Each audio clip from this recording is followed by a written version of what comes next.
So good to see everyone. Hi, guys. Hey, Natasha. How are you?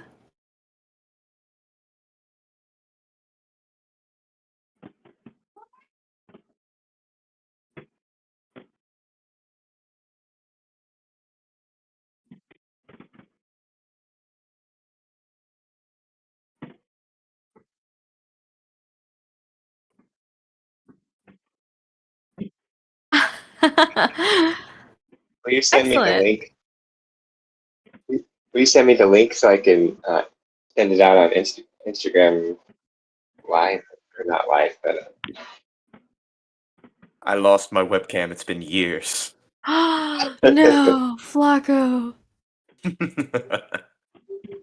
Tragic.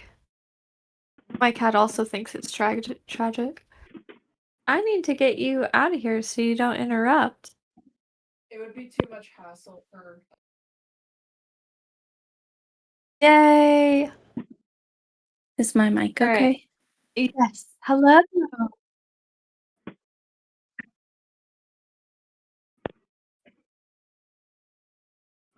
Yay.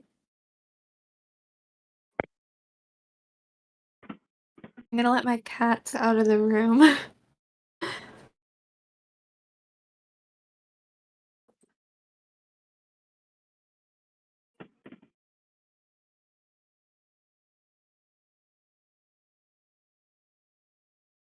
Is there an echo on my end then? Yes, that's what I'm asking.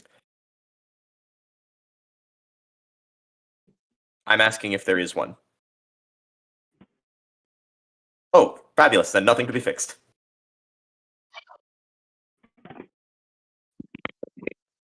Roger, roger.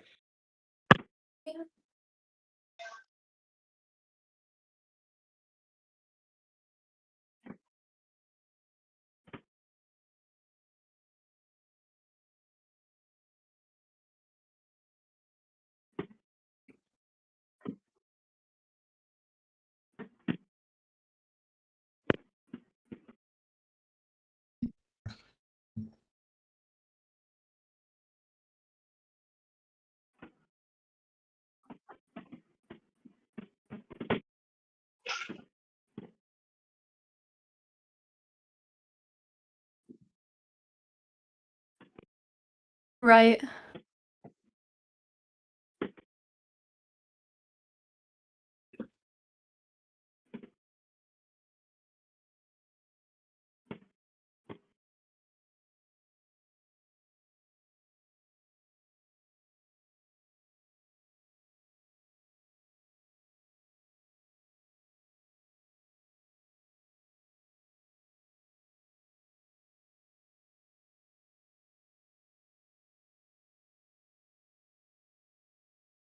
This is exciting. Stephen, thank you so much for being willing to share this with us. It's such a special thing. yeah, I am really excited to read it. I've never read it before, and I have no idea. It might be weird, you guys, because they made it. They wanted it to be a live action version, and so Oh, I don't know. There could be some gritty realism and stuff in this. Who knows? Oh, interesting. Who goodness. knows what Probably a they put lot in of it? stage direction. Yeah. Which Um, I vote we not say out loud, but we can. I think that someone should be reading because there is a lot of like Amy turned around, looking into the eyes of blah blah blah. So we will need someone to read the narrator parts. I don't know who that might Maybe be. Nat or Dola, or you could. I guess I could if you wanted. We have just come back from a protest, and I think she's still getting situated. I can give her a call. So let me go do that. Say what? Oh no. Yeah, no, I'm pretty sure she is setting up. It just usually takes her a minute, unfortunately.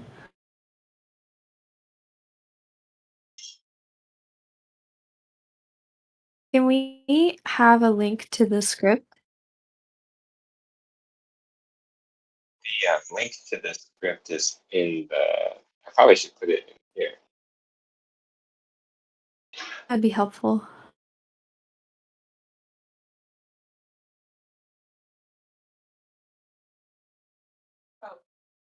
Silas, it's so good to see you. Missing Here's Gemma. Do we need Pixie. Gemma for this? Young Gemma, I believe my sister voiced her. She will not be here. She did not know this was happening. She's at college. Let me text her real quick and see if she is available. Very impromptu. I doubt it, but we could try.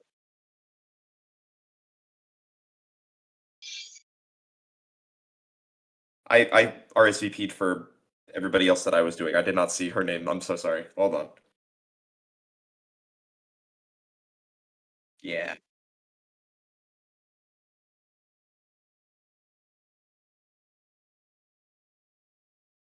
Yes. I believe so, yes. Erin, is she able to read? Erin, is she a speaker yet? I think Erin's in the audience. She's here. And so is Dear Heart.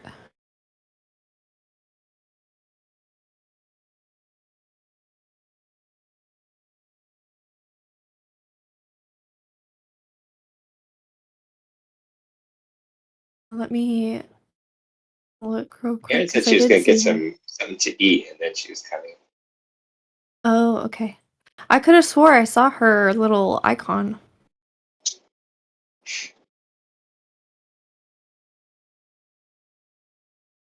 Where's Eli? Oh, Seth.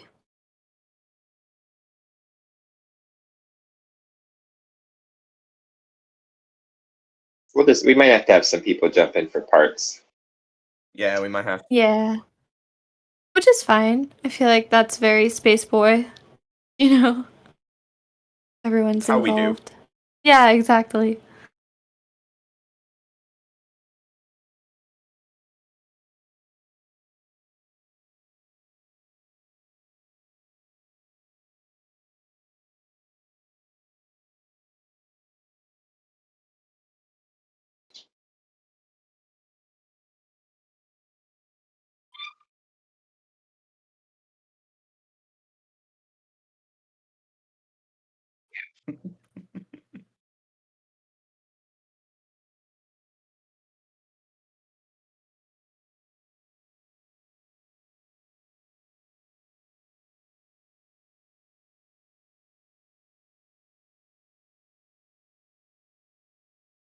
Ah. Yeah. Yeah, that sounds good. I'm still trying to post the link to this. I am a social media inept person. Oh. Like, that was a humble brag, I guess.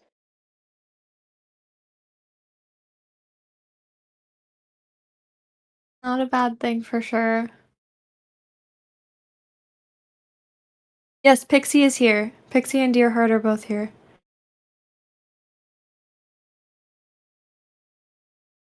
Which, I don't know if Dear Heart's needed, but she can read for people if you need her to. Yeah, she should jump on. She should jump on.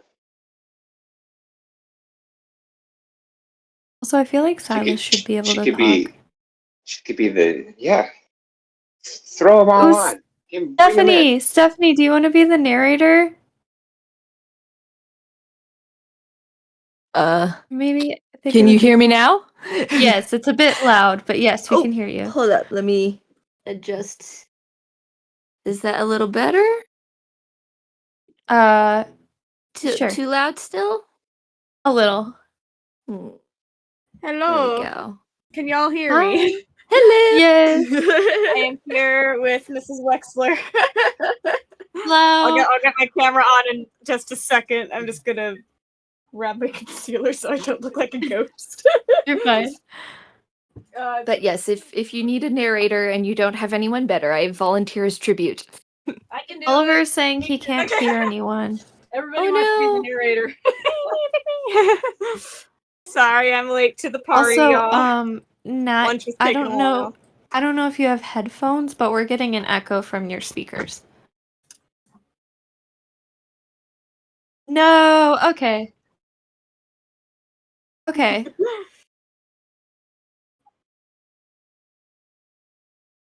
Do we need headphones too? I don't think so. Are you guys getting any sort of echo on my end? I don't I have my can't tell. headphones plugged. I don't have my headphones plugged in so that Violamon here can speak. Oh, okay, yeah. Anyways, hi everybody. It's been a while. Hello. Hi. I'm sorry. I have been so out of the loop. Life has been a life. Life has been life. Life has been life. School has been school. Yep, I yep. want to say Holiday- Happy Father's Day to Steven. Yes. Happy Father's Day, Steven. Steven! Happy Father's Thanks, Day! guys. Also, Bye. we should probably encourage people to move the chat from scheduling to. Isn't there a chat room for the voice There's chat? a chat in the stage. Okay, people are also talking in the scheduling room still, so. Oh, okay. Yeah.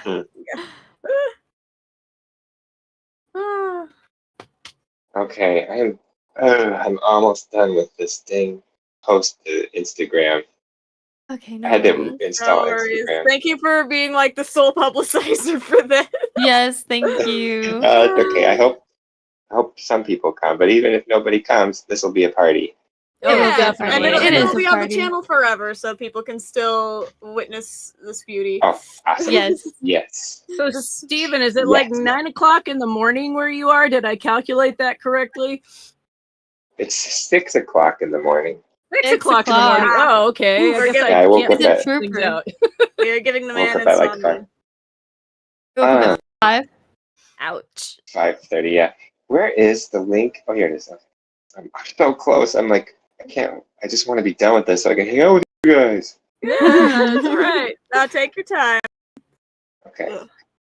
We should probably, while he's doing that, we should probably decide who's reading what.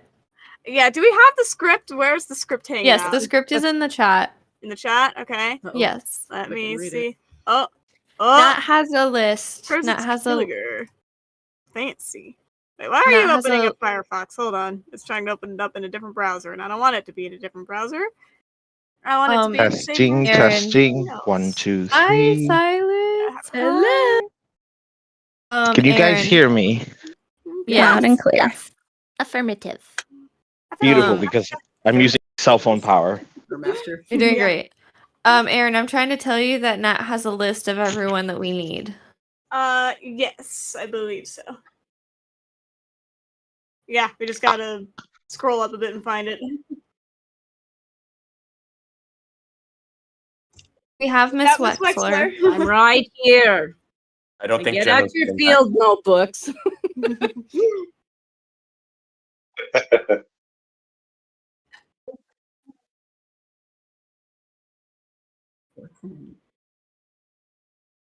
Oh no, we need our Sam! He's not on the server. Still in. We have our Oliver? I'm assuming Oliver's in the script. He better be. Well, no, I mean, do we have our Yeah, he is. Okay. Gemma is not going to be able to make it, so we can have a stand-in for her. Oliver messaged in the chat saying that he was going somewhere with better internet. Ah, understandable. Maybe Silas could do Zeph. Alright, I'm gonna try getting my camera on up here. Hello! Oh my gosh, Zeph. Okay, I could try, but I don't think I could beat Elijah. Elijah's amazing. There we go. Blinded! Yeah. Blinded by the okay. light. I could try stepping in for Zeph if need be also. Yeah, Let's feel free to adjust as needed. Who has I'm the gonna better start mic? eating my lunch while we get things set up. Flacco, do you have an actual mic or are you using your phone? I have an actual mic.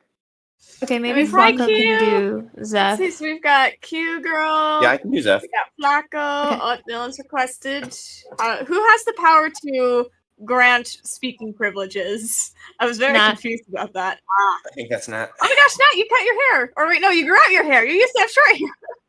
Really kind of cute. Yes. It does. All right, my mic's not too loud, is it? Fine. All right, cool. Yes, we got Dill. Also, Silas! Hello. Woo! Hello. Long The time whole no gang see, is everybody. here. Oh. Also, people that have mics like Q and Dear Heart, you don't need to get super close to the mic. You can just speak normally.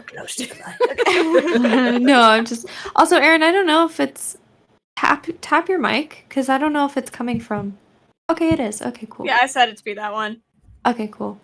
I have my mic at push to It's a talk pop right now. filter, so it's to keep Perfect. it. is. Just take it off. Okay, all Ah, we I need right can now put it is a drama, and we can get started. Yeah.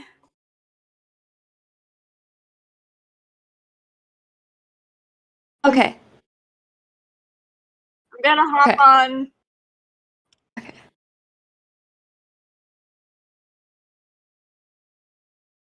Okay. Yeah. Cool. I can get the stream Um, up on my end too to like double check it and stuff. Who's Thank you, Willie. You're I'm awesome. like, we should probably make a community post or something on the channel about this. I feel so bad with how badly we've been. We're streaming on the channel right now. Yeah, I know, but like community posts are just more visibility. Yeah. Yeah. It's all right. It's all good. My headband does not want to band my head. There we go. So, Steven, do you celebrate Father's Day in Japan? Do they have anything like that in Japan? Maybe they have maybe a small event at my church, but it's not Yeah. a big thing or anything. Oh my gosh, Um, Steven. We're gonna reach out Yeah. to the tent maker group that you guys that sponsored you guys Oh to, wow! to that's come so to cool. come to Japan. No way, seriously? Yeah. Uh-huh. Really? Yeah. I'm getting the info from Crystal. Oh my gosh, that's Yeah. crazy. That's insane. Well, I want to hear more about that. Yeah. You guys want I'm to see? excited. You guys want to see where? This is where I live now. Oh wow, it's so pretty. Oh, that's so cool. I know it's So yummy, isn't it? beautiful. There's Honestly, I've Chris- seen I've seen videos talking about how genius and perfect the urban design of Japan is, and it makes me jealous. I'm like, why can't we be that smart? I know. like I guess part of it helps when like every 40 years everything gets knocked over by earthquakes and they have to rebuild it. No. Right. I hate that you're not wrong about that. It's kind of funny because we came like halfway around the world, and right there is a Krispy Kreme, and then right there is a Starbucks, and just yeah. When we wake up, it smells like Krispy Kreme. I'm like, really? Oh my Even the rainy goodness. doctor Very can tentative fly spot. when but you- it's Good enough. Yeah, that works a little better. I'm Mhm. still I in am the off the shadows. lore. I am off the lore. I did not know Steven was in Japan. Okay. Steven yeah, is in that's- Japan. He That's and his mind-blowing. wife all over the are place. he and his wife are doing missionary work in Japan. That's amazing. Yeah. And then my husband and I might join them soon. So Well, it's crazy that I'm here learning about this right now. Like, what? That's insane. well, we haven't That really is very shared. exciting. I still have to ask Crystal for like, because I wrote down the name of the organization and stuff on my phone, and I want to talk to her a little bit more about it. But we really want to. Oh, yeah. really want to go. Well, we should meet. We have a lot. We've learned a lot from trying to jump to a different country. It was really hard. Yeah. Turned out to be Yeah. great. Testing. So did Dylan Hello, make we it can back hear you, in? Nat. I'm just making sure the stream can hear me. Yes. Oh, I Let see. us know how the stream chat is looking. I can Testing, hop on testing. the stream chat potentially. My husband is Gemma, we joining me right put- on the now. way. Steven, did we put a message in the space cord? I did an at everyone message this last Okay. week. Do they have could do the a lot. link? Did we send the link for No, the I could stream put it in in the the link real space quick. cord? Okay. Maybe do then at everyone as well. Okay. Oh. Update. We do have Gemma coming in. Yeah! Oh, Oh. that's exciting. It's so great to see everybody. How has everybody been? I have been like such a Hermit. hermit, and I'm very sorry about that. But it's great to see you all again. I hope you're all doing well. Doing well. Life's just busy. Yep. Here. I think that's been the motto for most of us. Yep. That's- Yep. Same for me. So has anyone had any luck getting a hold of Zeph? Oh yeah. I reached out to him in DMs. He has not gotten back to me yet. Okay. Is he not on the server? I think he is because he put something out on the promo channel like a couple of weeks ago. Yeah, but for some reason I can't find him.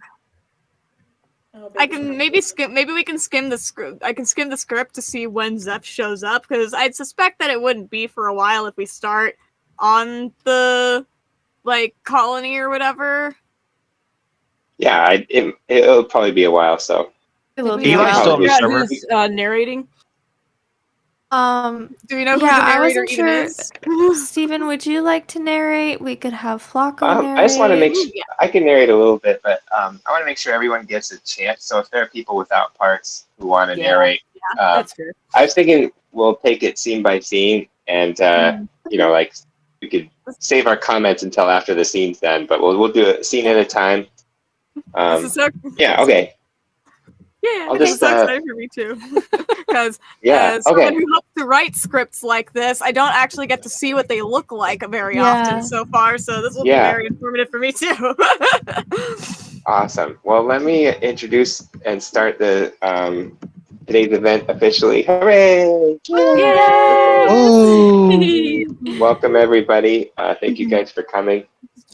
This script was written maybe like 5 years ago by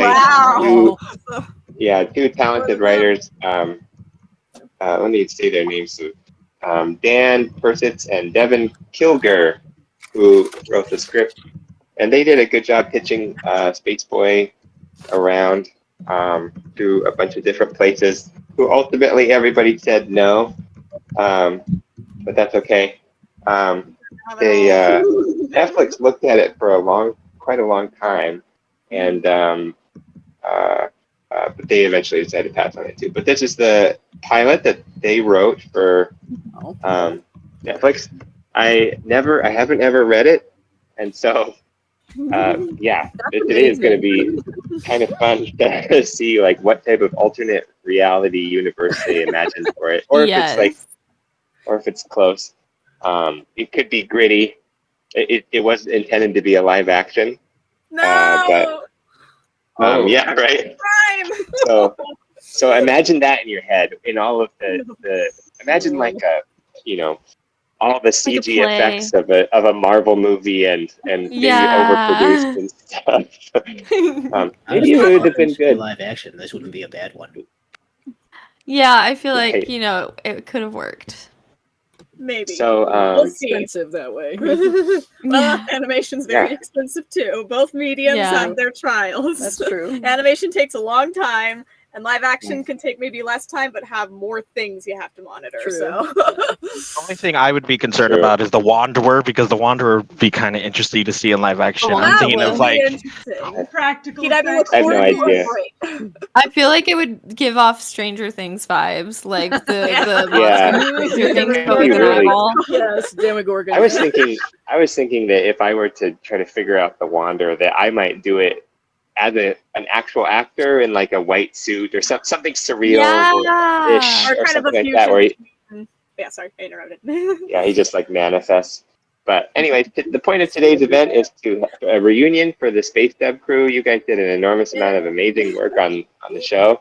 And then Sorry, we 10 years. disappeared into the ether. Wow. And 10 years for Space Boy at the reunion. It's been 10 years of Space Boy. I can't believe it's still going. So thank you guys all for being here, and let's jump into the script. And Gemma is here if we can give her speaking permission. Yes. Awesome. Which one is Also, that? thank you, Lokia Gem. Billions of them. Lokia Gem. Yeah, I hope so. I'm assuming that's the only one. For some reason, it's only giving me the first letter of each person. So I'm like, L. Lokia Gem! Hello! We missed you! Welcome. Thank you for making it. Thank you for having me. All right, is everybody able to hear us okay? Yes. So. I'm like hesitant to watch Yep. the stream on the Space Dub account since that's the one running the thing. But Let's I do a roll call. Each say Yeah. our name and our character's name. That way I can check audio levels. And Steph, you and I can like bounce between those of us with minimal speaking roles can like help fill in for all the extra characters that they may have added that weren't in like or anyone that like wants to. Yeah. Yes, we are happy to do all this. Hi, I'm Hannah. I voice Amy. Just like the Brady Bunch. Someone else. We're doing a roll call. Let's go. No one knows what order they're in. Because the camera list is different for everybody. Okay, here, I'll do roll call. Okay. Klana, you go. Hi. Dill. Hi, I'm Dill. I voice Oliver. Q. Hi, I'm Courtney, or Q. I voice Dola. Theo. Hello, I am Theo. I voice Dylan.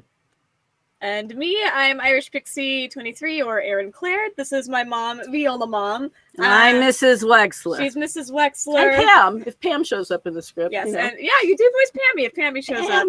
And You I have don't a bright soul, Amy. and I don't believe any of my characters are in the script, but I voice Lil Amy as well as Cassie's little brother Brian, I think it is, and a few bits and bobs like that. All right, Nat. I'm Natasha. I voice Cassie. Oh, and I'm the director. I'm pretty sure everybody knows that already. Okay. By the way, this entire show was her brainchild. So. Okay, Lakia. Hi, I'm Lakia Gem. My real name is actually Tessa, and I voice Gemma as a child. All right. All right, dear heart. Hi, I'm Stephanie, and I voice Kiana. And she's also been the main brains behind pretty much all of our music and sound, so... And she's also the voice of the GPS and the door. Oh, yes. The our little AI voice. For AI voice, Yes. yeah. She's Siri. We'll refuse to use even AI for AI voices. Right, Never. yeah. Yes, never. Fingerprint verified. There you go. Yes. All right, Flaco Taco! I'm Flaco Taco. I voice David and Mr. Dad and Langley and a lot of other things. He has a lot of multi-talented. Multi-talented. All right, Natalie. I am Natalie, and I voice Amy's mom. Woo! And then, oh man, Maki voice actor. How do you pronounce your username? Hi, I'm Saru. I voice Maki. Yes. And last but definitely not least, Silas. Hello, y'all. I am Silas. I voice the janitor and someone else I cannot remember for the life of me. The teacher. Math teacher. Oh, that's right, the math teacher. Ironic, because I am a math teacher now. That's funny. Oh wow! And he's also been wild. very. Sorry. Silas has been essentially our producer as well. He has been very essential to this project in the past. And then, Steven, you introduced yourself, right? Hi. Anyone doesn't know who he is. Yeah. My name's Steven, and I play Guy. Yeah, we never got to that, sadly, although we do have all of your voice actor files still, so if we ever do start things up again, we got you. But we were planning on having Steven do a Stanley-esque cameo for Gus later on. So. Yes. And then Brightness Duchess is also here with Flaco. Hi, Brightness Duchess. I forgot, you guys are married now, if I'm not We're married. Hey! Congratulations! I know you got engaged ages ago, but I couldn't remember whether or not you tied the knot yet or not. Well, That's awesome. And then we have our lovely little audience member here in the server, and I'm sure we have more watching on YouTube. Hello to all. Hi. And yeah. Hello. Let's see. All right. And Steven is looking like Kilroy over the wall right now. Yes, he's Hilarious only seeing the top half. This is what every meeting phenomenal. I was an intern. Yes. Yeah. Shall we get started? All right, we shall get started. All right, so we're gonna have a different narrator each scene. Is that sure. my understanding? Sure. I think that'd be good. Steven, you want to start us off? Yeah, I'll narrate the first scene. All right. Okay. All right, everybody. Space Boy, Episode 1. What's in a Name? Is the title of the episode. Written by Daniel Persitz and Devin Kleiger. I hope I said their names wrong. Based on a story by Stephen McCurry. All right. Oh man, I wish I had a better voice acting voice. You're doing great. You got this. Okay, Amazing. stars. Are you ready? Okay, Yes, go for we it. start with black and we open up. Stars, billions of them, still and motionless against a pitch black night sky. All is silent until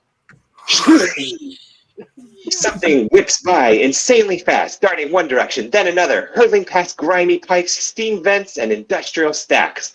We're aboard a small, futuristic drone, a red streamer fluttering on its back. Several other drones in hot pursuit. They're racing around outside of exterior industrial complex, night. It looks like a refinery on steroids, running nonstop on the outskirts of a massive mining operation. Advanced technology everywhere. This is the 23rd century. The drone dips through a glowing checkpoint ring, then passes hulking mining machines that dig into rugged rock. People come in flavors. No, seriously. I don't know why I see things this way, but I've been doing it forever. Miners load high-tech equipment into industrial elevators. Suddenly, everything slows down and blurs as we isolate one particular miner. My dad reminds me of coffee, energizing and tireless. Coffee? Oh, interesting. Her name! all the focus okay. All the focus shifts to Amy's dad, Greg Kepler, 40s, bulky with a thick beard. He starts radiating with a warm coffee brown light, illustrating his flavor. And then everything jumps back to normal. Greg hurries with his fellow miners into the elevator cage, flicks a switch, and they descend into a deep mining shaft. The drone rockets past a group of simple dwellings and structures, then flies through another checkpoint ring towards a laboratory. My mom is like mint. Bright, but a little intense. Through a window, everything slows down again and blurs inside the lab, focusing on a sleek chemist who starts radiating with a piercing light green. This is Amy's mom, Lacey Kepler, in her 40s. Lacey uses special chemicals to separate rock from a shiny material. Once finished, she carefully places the precious substance in a bin marked Purified Meridium. The drone with the red streamer rockets towards a school, and the other drones closing in on its tail. But the competition stands no chance. Our drone thunders through a checkered finish ring, winning the race, then flies up towards its operator. I'm Amy. And if I had a flavor? Operating the drone with a tricked-out controller, Amy Kepler, 16, is a lively sophomore with radiant red hair. The light on her shifts to deep burgundy, then an icy blue, then back to normal. Who knows? I'm still figuring it out. The drone flies straight for Amy's face when it's snatched out of the air by Gemma, also age 16, curly dark hair tied back in a perfect ponytail. That's Gemma. Best friend and co-pilot. She gets me. And yeah, she's a little competitive. Gemma pumps her fist in celebration. The losing drones finish the race. The losing drones finish the race and are snatched by other students. Gemma and Amy make sure to compliment their competition. Good race. Nice flying. Once the others are out of earshot. Never had a chance. Not even close. The best friends can't help but laugh. Gemma holds up the hand sign for I love you. I love you. Amy does the same, a tradition since childhood. They follow the other students toward a small park outside the school. It's a vibrant splash of color with a garden, young trees, and a patch of grass. Unable to resist, Gemma pumps her fist for one last victory time. In victory, one last time. Everything slows and focuses on her as she's bathed in vibrant hues of yellow and green. And if it wasn't obvious, Gemma is pineapple and jalapeno. All right, what do you guys think? Any Everyone thoughts is so so far? out of character, it's driving me crazy. Wait, what is? Everyone's so out of character, it's driving me insane. It's a different tone. It's like Such a looking in a different tone. funhouse mirror. Coffee? I know coffee The is names, names- chocolate, I got whatever. all the other flavors right. Why Yeah. did I They're have off to by a choose millennium, guys. It's not the 23rd century, it's the 34th century. Hot chocolate isn't masculine enough for this manly minor dude. Don't you know all men have to be coffee? It's kind of No, fun you know what? though. It's kind of like reading fan fiction. It's kind of A little fun. bit. What's interesting, I mean, What's that's interesting backstory. I would have clicked off by now. Yeah. Anyway, Steven, you wanted to say. Interesting backstory thing. They did ask me like, "Hey, does Amy's parents have names?" And I had not given their names up to that point because I was kind of in the. I don't know if you could. Well, for those of you who read Calvin and Hobbes, he never mentions the parents' names in that, and I was kind of doing a similar thing for a long time. But he was like, "Well, if they had to have names, what would they do?" And I think they were originally like they were thinking giving them space names like Starry, Kepler, observation deck, like that type of a thing. And I was like, no, can we do something a little more? Yeah, but let's do something a little more mundane, like Greg, or And so I gave them those names, and they actually end up in the official Spaceboy eventually when I drop their names, so that they are. It's official now, but that's all because of them. Okay. Oh wow! All right, I don't. Everyone freaked out. They're like, they have names. Yeah. It's on the wiki. I don't know. Amy has feet. See, and I didn't know. The one thing that I was skimming remember through from and didn't production. find Amy's mom anywhere. So Oh, good no. to know. Yeah. Lacey, I'll look for Lacey. Oh, you're glowing radioactive green apparently in a chemistry lab. Which I mean, Nothing to maybe be that's her concerned job. We about. don't know what her job We've was. got a lot to get I through. can dig that. Alright, We I'll should move be on. Are you ready to Dig that. proceed? Yeah, we got to Who keep should going. be the narrator for the next scene? Who, me? Who should be? I could, unless somebody else wants to. Go for it. All right. All right, mother, take it away. See. So up here. Exterior park, night. Amy and Gemma grab a picnic table with several other students. Everyone getting along. Amy unwraps a perfect sandwich that looks Michelin worthy. Gemma unboxes a pizza cube. Without saying a word, they split and share their meals. So, how's it been at home? My dad's still looking for a place. So, it's actually happening? They're saying it's temporary, but that's a load of crap. I'm so sorry. Honestly, it might be better this way. So, what's your story with the dance? Not sure yet. Amy glances over at Dylan, a cute guy, in the midst of high-fiving his friends. Dylan. Definitely something savory and... never mind. Gemma notices Amy staring at the oblivious Dylan. You can ask somebody. Options are limited, Nope, no way I'm letting you talk yourself out of this. Dylan, get over here. What are you doing? You're welcome. Amy blushes, but appreciates it. Dylan saunters over. Hey, Hey. so Gemma, a little bird told me about someone that doesn't have a date to the dance. Really? I'm not seeing any birds out here, Dylan. Gemma. That was Gemma's Gemma. lying. Oh, How dare you? You go, Are Gemma. you- I'm not saying Right. you're Dylan. Right. But let's pretend for a sec. What would that someone think? an uncomfortable Amy quickly finishes her sandwich. I'd say there's another bird that someone of yours should ask. Huh? What other... I'm lost. Yeah. I'll, see you guys. She grabs her water and hurries off. Gemma quickly runs after her, leaving Dylan hanging. So was that a yes, or... Exterior school, night. Gemma bolts after Amy, who hurries towards the school doors.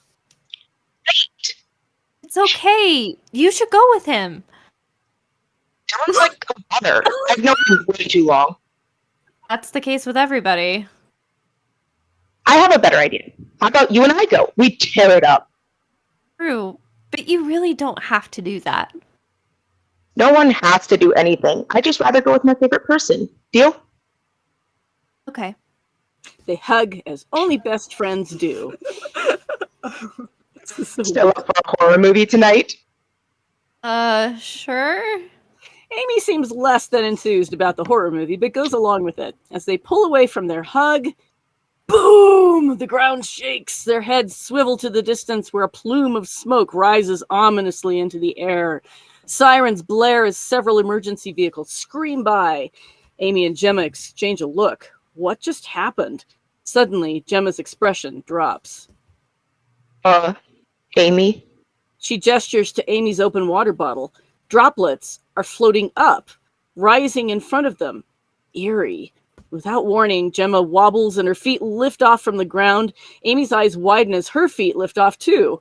As they flail their arms, desperately trying to grab onto something, we whoosh out, revealing the actual location. And holy Shazbot, it's insane. Man, scriptwriters get to be a lot more casual than I thought they would Do be. we want to stop there? Or I can't. It seems like that's a good stopping point. Or do we want to keep going? Well, it's still the same scene. Oh, is it? Okay. Exterior mining colony, deep space. We're on a gritty industrial colony built into a massive asteroid, floating haphazardly in a binary star system, with no atmosphere to protect the surface from deadly deep space. It always looks like night, and everyone works under a giant glass dome. Well, the way those are capitalized. Anyway, people and objects all over the surface are floating away. The colony gravity just went to Hades. Exterior school, same. Amy scrambles to grab the school door, holding on for dear life. Too far to grab anything, Gemma floats away. Still clutching the door, Amy extends as far as she can, her fingertips just an inch too far from Gemma's leg. With a quick reach, she shoots out her arm and grabs Gemma's ankle, holding on with every ounce of strength, desperately clutching her best friend. As everything and everyone around them rises, Amy's hand loses its grip. Her fingers slip down to Gemma's shoe, struggling to hold her. Gemma, I can't. One more second and she'll thunk. They fall and hit the ground, along with everything else around them. Gravity restored as suddenly as it started. Whiskey, Tango, Foxtrot! Okay, and then I think this is a different mining scene. colony. Did we say stopping? I think we're at a new scene now. Yeah. Okay, all right. It's a new scene. Thank you. You're welcome for me navigating around the profanity. Already it feels off for having the profanities in the first It's place. just so weird. It's like anyone who knows Space Boy knows that like crap is the strongest swear word in the entire thing. It does say HE double hockey sticks once. Okay. Yeah. Question. Exactly once. Question. Do you guys think that does Amy have an actual crush on Dylan in this version? If they I do, I will think she's kill them. supposed to in this version. Isn't Amy supposed to feel like Dylan with the Yeah, little brother? Amy's supposed to see Dylan as the one who's always the little brother. Yeah, and that's Right, they Gemma's switched around. it. Crush, They yeah. switched it. Killed me was they hug as only best friends do because no one except best friends is allowed to hug. Yeah, clearly. Little do they know they're inadvertently setting up for a little canoe. Little Oh, gay yes, they probably. are. Just gals The one being thing- gals. The one thing that I really like about this script is that it gives an explanation as to why Amy's dad got into trouble, because like in the original Yes, it just that's seemed like true. he spilled chemicals, but this time it's like, oh shite, the gravity's off, we're all floating away. God help us, and then gravity's restored, wonderful. And then they're like, well, now we need to blame somebody. Let's blame Right. Mr. Kepler because he's the closest person nearby. If Right, gravity I like was that a enough, lot. Though, wouldn't everyone just kind of stay? Like, it's not like reverse gravity where suddenly we're going up now. It's just no gravity, so you just kind of. Well, no gravity Technically, means since all that objects you exert a float. force on one another and they technically like push each other away from one another, even if you're just Yeah. standing there, the force that you're exerting upon the ground would have an equal and opposite. Never mind. Right. Yeah, no, you would float if there's I no mean, we have at gravity. least two teachers in the chat, so I mean, two And then teachers. In this thing. also, just to clarify, they're on an asteroid, so they don't have as strong as a gravitational pull as if we're on Earth, because Earth is 9.8 meters per second. So if they're on an asteroid, their pull of gravity is totally dependent on that artificial gravity, because the natural gravity is not strong enough to carry anything. Right. So everything would just float away. Gemma's Who parents were wants getting to- divorced in the original. That's a good point. Who wants to narrate the next scene? I wouldn't mind a turn. All right. Cool. I think we start with interior mining colony. Yeah. Also, I find it interesting how they've added some more Earth culture into the way that's like, because school dances weren't the thing she had on the mining colony. She wasn't used to like homecoming and stuff like that when she came to Earth. So I find it interesting how they like incorporated that. I guess. Which I'm sure that this colony would still have bonding things in their society like that. But anyways, it's interesting. Okay. Interior mining colony, Kepler dwelling, day. A small but inviting spherical dwelling. Life on the mining colony isn't too fancy. Amy bursts in, drops her backpack, then notices her mom, Lacey, standing by a porthole window, gazing out at the stars. How crazy was that today? Lacey turns, her face grave. Mom, what's wrong? The accident, it happened in the mine. Oh my god. What about... Slam. Greg returns home, his beard, hair, and clothes covered in mining debris. He's been through hell. Dad! Amy hugs him dearly, not caring about the dirt. I'm so sorry. Why? What happened? Hundreds of millions lost. Meridian. All on my watch. It could have been much worse, but it doesn't really matter now. Amy notices he's holding a pink folder from Palamo Industries. What's that? Greg and Lacey exchange a look. We're being deported. Time to pack up. We're on the next transport to Earth. Wait, what? I know our home has always been here, Amy, but I'm sure we'll like Earth once we get used to it. But isn't it crazy far? Like multiple light years? Yes, trillions of miles. It's a 30-year journey. This can't be happening. At least we won't age in the cryopods. You can't do this to me! This'll ruin my life! Amy, this isn't going to be easy for any of us. But what about... Her heart shatters as she realizes the worst part about this move. She bursts out of the door. Exterior, mining colony, Gemma's dwelling, night. Amy frantically bangs on the door. Gemma opens it, and Amy leaps forward, wrapping her arms around her dearest friend. Hey, we don't have to watch the movie if you don't want to. Amy doesn't let go, holding Gemma closely. Amy, what's wrong? And that scene. That was so short. Yeah. It was good. It was good. I think, like you said, it's good that there's a reason why he's leaving, and it's like drastic. Mm-hmm.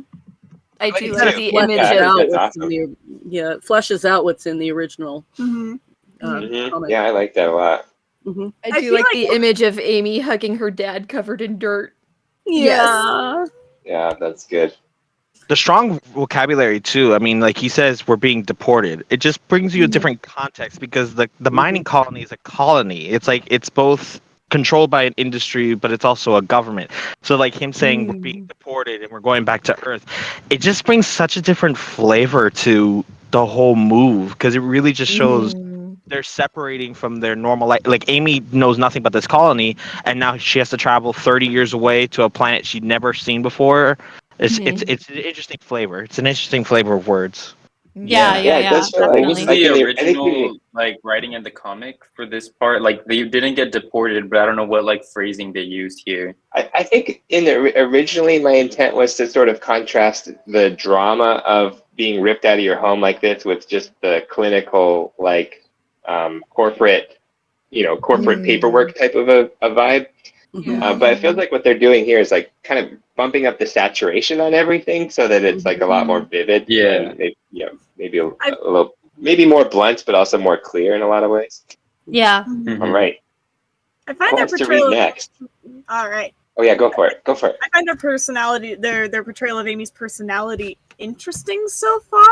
like she's definitely she's always given off kind of normal teenage girl vibes, but she also has kind of a softness to her that I don't know for sure if I'm getting so far in the script. Yeah, she seems kind of whiny. She seems a little bit more of like typical whiny teenage girl a little bit. Like I know she's not, but like her personality's coming off differently than the more gentler, softer vibes, more positive vibes she tends to give off. Yeah, That's like a she really good blamed point. her dad for what's happening. She said like, "You can't do this to me." Yeah. What did? Well, Steven wants to say something. Oh, it's so interesting because I just realized, like, for you screenwriters out there, they didn't save the cat. So in the original version, and this is really small, but like she's running along and then she hits the most grumpy person with with the Mrs. groceries. And then even though she's getting bawled out by Mrs. Hewitt, like she helps her clean up her groceries, which is a really small moment, but it tells you, hey, this is a good person, and no matter what she goes through, you can cheer for her. But they kind of skip that in this version. Instead, they have her like saying to some people, "Oh, you did great, good job," and then in the end, like, yeah, they didn't stand a chance. Yeah, but we totally won. Yeah. Everyone feels very out of character except Gemma. Gemma's pretty on point. Yeah, Gemma's pretty accurate so far. Always. And Bill and the dad. Yeah, her parents aren't too bad either, although the image of Lacey surrounded by radioactive green, like a menacing mad scientist, is, I'm sure that's not exactly what they were going for, but it's funny in my mind. It's kind of cool, not gonna lie. I kind of dig it for her. Yeah, me too. Like, you know, because she's sharp, and I'm like, She is sharp, I'm curious what, you know, I'm curious about Lacey beyond, like, you know, her life as a mom. Like, what is her history? Is she from Earth? Like, what are her hobbies? Stuff like that. Clearly, she's good at cooking, but yeah, that's always interested me. Yeah, I feel like her being a chemist really fits. Yeah. Alrighty. Alright, so who wants to read next? Who wants to be the narrator? I'll try it. Okay. I'll narrate this. Go for it. Exterior, transport, rocket, walkway, night. Amy, her parents, and several other travelers walk up a gangway, boarding an immense transport rocket. Amy walks slowly, struggling with this moment. She looks to the distance at a small group of locals waving goodbye. She can just make out Gemma's shape. As Amy nears the rocket door, a drone flies up to her. The same drone with the red streamer. Only now it has a small screen attached underneath, broadcasting a live feed. On drone screen, Gemma holds up the hand sign for I love you as tears trickle down her face. Amy barely holds it together, her emotions burning inside. Interior, transport rocket, night. As a technician loads Amy into a cryogenic pod, she tries to breathe slowly, fighting to stay strong. The technician gently straps her in, making sure she's secure but comfortable, then connects various tubes. The entire rocket rumbles as the engines fire to life. The technician yells something, but Amy can't hear anything over the deafening engine crescendo. His shouting fruitless, all the technician can do is give Amy a questioning thumbs up. Amy reluctantly holds up her thumb, accepting this most painful of pills to swallow. The glass cryo cover closes around her, and she takes a deep breath, unsure how quickly this process is going to take. The temp drops. Amy's lungs fill with cold air. She can see her breath now, the pod filling with frozen fog. And as the cryopod rapidly cools around Amy, a single tear escapes her eye. All her emotions packed into that single drop. The liquid crackles, then crystallizes into solid ice, freezing on her cheek, where it will remain for the entire 30-year journey. And see, Wow. I got the tears. That was good, but I feel like That we was have pretty good. I like Duchess, that that's a they good don't point. really tell you fully what's happening until the very end, where they like reveal, oh, this is a 30-year. They're frozen for 30 years. Yeah. I feel like for me, we haven't seen enough of Amy for us to really feel bad for her in this moment. She's I feel like we should have spent a little bit more time establishing who she is, establishing how important her home is to her. Otherwise, it's a little bit more telling, not showing of like, I've lived here my whole life and now I have to leave. It's like, okay, you're telling me that, but I don't see how much this colony means like, to you. You hate being trapped here. Do you want a place that's more social? Like, I feel like it's a little have her hard. say hello. Have her say hello to her neighbors and like pet the neighborhood cat and show her talking to his classmates she's known her whole life. I can see what he's going for in this moment, and it is a really well written moment, I think, but there's not enough build up for me to feel really connected to the character. My mind keeps going back to what we know of her in the comic from your first episode and filling in the blanks of her character of who is this person, why should I care about them? And I feel like here it's like emotion. It's like, why do I feel bad for her? Like, aside from her just moving. One thing that I find interesting. Oh, sorry. Someone else was speaking? Go ahead. One thing that I find interesting in this version that's in the original comic is that Amy and Gemma are in the classroom setting, and you get a bit of exposition of the wider world and that sort of thing. And I just noticed it while it was being read. We completely cut the prologue of meeting Oliver in the rocket. And no prologue, no lecture, no lore dumping. No exposition about the Arno and the artifact. Yeah, Which I I just just how think they were going to bring that in, if not in the beginning. Yeah. They'll probably integrate some of it, I'd assume, into like her school education of like, all right, she goes into class there. Because it is a pretty hefty lore drop, so I could see TV maybe struggling to like, keep it interesting or something. And the people on Earth would know about it too, right? Yeah, so she has other chances to learn that thing since it's part of the wider world. But the bit with Oliver, I'd only assume that perhaps they would show that as like the prologue for maybe another episode or something, and we're like, oh, who's this character? And then it's maybe the episode where she first sees him. Yeah, or Oliver gets introduced. We get introduced to Oliver when Amy does. Yeah, and we just do not know he's we in a don't know rocket anything at all about until the so that twist. whole mystery is completely shielded to the viewers if they don't know that story. Which would also work. Yeah. It would be cool, actually. Who wants to narrate the next scene? I'm going to make a suggestion. Since we have 50 more pages to read, let's take it in 10-page chunks. We'll do 5 more 10-page chunks, and it may take a while, but that'll make it go easier. faster that way. And we'll try and more rapid fire things. Yeah. And... Good idea. Good idea. All right, so who's narrating the next one? Oh. Narrating. Marco, do you want to? Oh yeah, Silas, do it. Do it. I can do it. Yeah. Yeah, go for it, Silas. Forgive me if I do not know how to pronounce some of the indentations. So let's just do this. It's okay. Alrighty. Over Black. 30 years later. Interior. Reintegration facility. Day. The cryopod lid opens, releasing a cloud of cold air, revealing Amy. The color gradually returning to her thawing cheeks. She cracks open her eyes, blinking slowly. Dola, an enthusiastic woman who is sweet enough to make you sick, pops into view, too close for comfort. Good morning, the sleepyhead. Amy studies her, eyes still adjusting. Definitely cotton candy. Amy tries to move, but realizes she's still strapped into the cryopod. Dola releases her. I'm Dola. I'll be your reintegration manager. Welcome to Earth. Amy slowly raises her arm, struggling with its weight. She reaches for her cheek and plucks off a sparkling jewel, the tear that's been frozen for all this time. She watches it melt in her hand. Dola hands Amy a data cube. You'll find everything that's happened the last 30 years on here. Lots to catch up. She touches the cube, and every side lights up with a screen filled with videos, interactive timelines, history, movies, music. Amy futzes with the cube, overwhelmed by all the information. My parents, where are they? Just outside, dear. Amy tries to stand, but instantly falls back. Thud. Oh, easy does it now. Gravity is a lot stronger here than what you're used to. Let me help.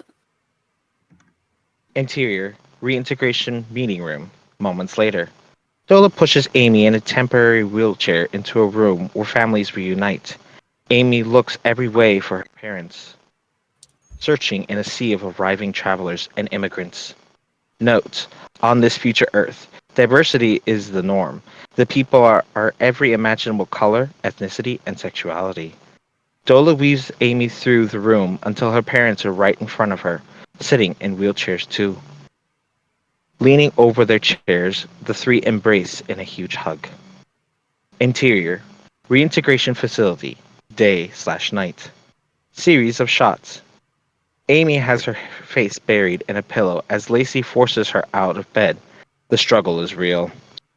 Amy's eyes enlarges as she sees her first swimming pool, floored by the sheer quantity of water. She slowly dips her toe in, uncertain at first, then cautiously wades into the shallow end. She joins Lacey for stretching exercises. In gentle yoga, Amy wobbles, trying to balance in a simple tree pose. Greg is drenched with sweat, his body shaking as he fails to hold up a single leg. In the gym, a trainer encourages Amy to lift a small weight. Amy tries. No way. The Earth gravity stuff sucks. She storms off in frustration. She stumbles into a tiny, temporary bedroom. She collapses onto the bed, her body wrecked. A few days later, Amy stretches in the pool, her movements improving when she notices others interacting, siblings splashing, new friends high-fiving. Amy floats onto her back and closes her eyes, escaping elsewhere. Amy holds a tree pose perfectly, getting stronger. Greg can finally hold that pose, but his whole body quakes. In the gym, Amy strains to lift the small weight. Success! Too bad the trainer is nowhere to be seen. As Amy walks back to her living quarters, she notices two guys flirting, a boy kissing a girl. She even catches her parents holding hands. Amy hurries into the room and closes the door, alone. Interior, reintegration dining hall. Day. Amy plops a tray of food across from her parents. Greg's plate is packed with fresh fruits and vegetables. Isn't the produce here great? Amy picks at the food, not particularly hungry. She toys with the data cube and flips through news reports and videos, not really interested in any of them. Amy, how about we get you one of those Netgear devices? Everyone seems to love them. She gestures to other immigrants who are enjoying their new toys, watching movies inside their eyes with Netgear contact lenses, pumping music into the ears with Netgear earrings, posing for selfies with Netgear bracelets. Amy is daunted by the new tech of this new world. Nah, I'm okay. Amy stabs her food. Look, I know this is tough, but we all need to try to make it work. You think I'm not trying? I didn't say that, but this is our new home. We all need to be in it together. Easy for you to say. You two are fine. You have each other. Lacey throws Greg a concerned look. He just shrugs. He's staying out of this one. Hey, why don't you call Gemma? What? Where'd that come from? I'm sure she misses you. Yeah, right. She's basically your age now. You call her. Amy, she's your best friend. Was my best friend. It's so messed up. What can we possibly have in common anymore? One way to find out. Interior, reintegration living quarters. Night. Huddling in the dark, Amy sits in bed, staring at the glowing screen of a paper-thin iPhone. Whoa, I cannot turn that right. Roman numeral Like Hold on. 300. Nope, 292. 292.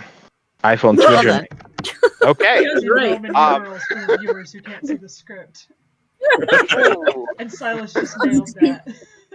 Thank you. History major coming through. Anyways, back to the scene. Amy hits dial, then stops herself. Gemma's contact info is on the screen with her teenage photo from 30 years ago. Amy takes a breath, then finally pushes dial.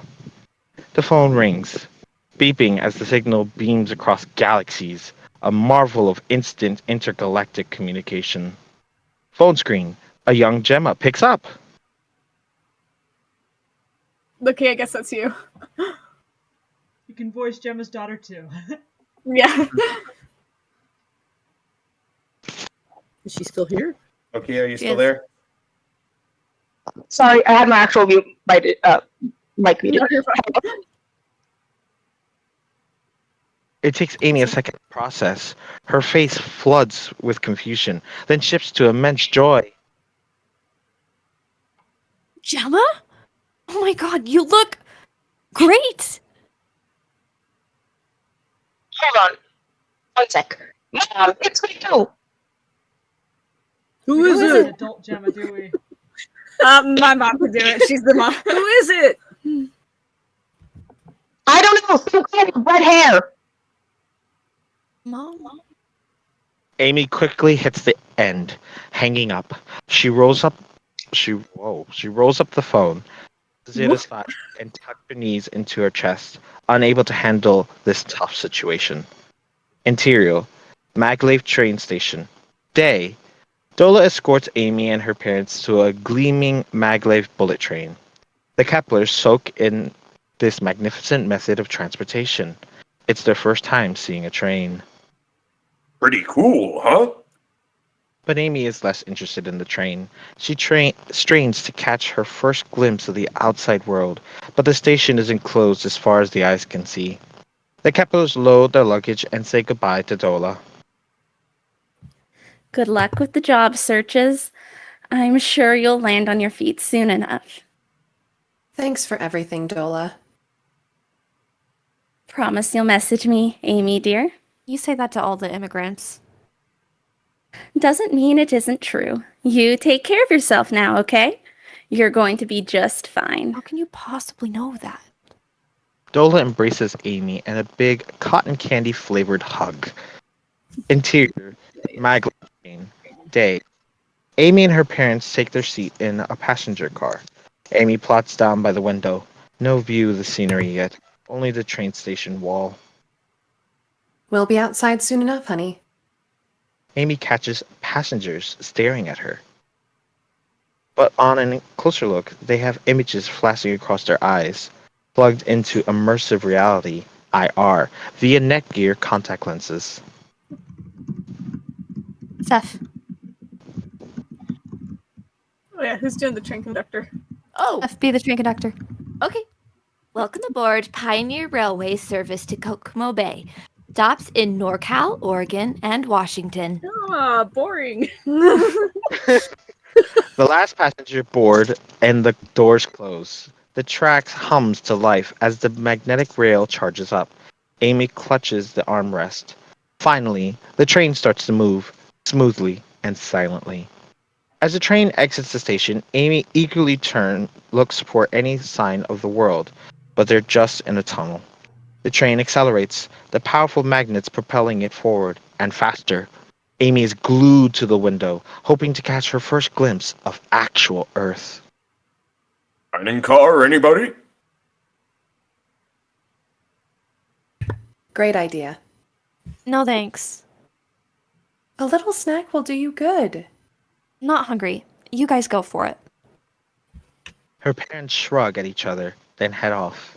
The bullet train accelerates faster and faster to impossible speeds, shooting through seemingly endless tunnel, much to Amy's disappointment. Her eyelids grow heavy, then close. Fade 2. Interior. Maglev train. Later. Bright, blinding sunlight strikes Amy's closed eyes. She cracks them open, waking up, and sees perfect azure skies, a few fluffy clouds hanging high above. Amy's eyes widen with amazement. She's never seen a real sky before. It's so blue. Her parents look on with her, marveling at this beautiful planet. The train thunders past rows of wind turbines, their triple blades spinning rhythmically. Then miles of shiny solar panels, all generating clean energy for this world. Rolling hills covered in lush green grass. The train slows as they cross a suspension bridge spanning a crystalline turquoise bay. Reaching final stop, Como Bay. Amy's parents start to gather their things, but Amy's glued to the window, busy soaking in the sights. She's in awe of all that water, shocked by the bay's immensity. Suddenly, a shadow passes across her face, blocking the sun for an instant. It's long and has wings. Amy jumps up and books it to the next car. Amy, where are you going? Interior, maglev train, observation car, A. As Amy bursts into a car where the walls and ceilings are all glass, the ultimate observation deck. She gazes up towards the sky as the train passes under a flock of pelicans, their majestic wings spread wide, soaring high over the earth. Amy is overwhelmed by their majesty, the first birds, the first animals she's seen in real life. She is in complete awe, the most striking moment she's ever experienced. It all hits her at once. She's really here, on Earth, on this train, on her way to a new life. And here came the waterworks, all that pent-up emotion finally bursting out, tears raining down her face. It's a hell of a first Earth cry, a much-needed one at that. As Amy tries to collect herself, Lacey comes up behind her and wraps her in a tight embrace. We pull back from the two of them, climbing higher. Exterior, maglev train, continuous. And now we're outside the train, looking down from the sky with the pelicans, who spread their wings and soar towards their final destination, announced by a colorful digital sign. Welcome to Como Bay. It is a picturesque beach town nestled amidst woods and rolling hills, complete with a small city center, neighborhoods, and a boardwalk on the bay. Everything built with appealing green architecture, modern design mixed with nature. Exterior, Como Bay, lower middle class neighborhood. Day. A self-driving town bus pulls up in a quaint, quiet neighborhood. The Keplers hop off with their luggage. So, what do we think? Why are the leaves yellow like that? Amy marvels at a beautiful maple tree with golden leaves falls in the air. Dad wasn't talking about the tree. Amy gaze shifts beyond the tree to a small house. It's a modern but inviting structure where wood meets glass in an organic way. Not fancy by any means, but certainly nicer than any mining colony dwelling. This is ours? Yep. But how can we afford it?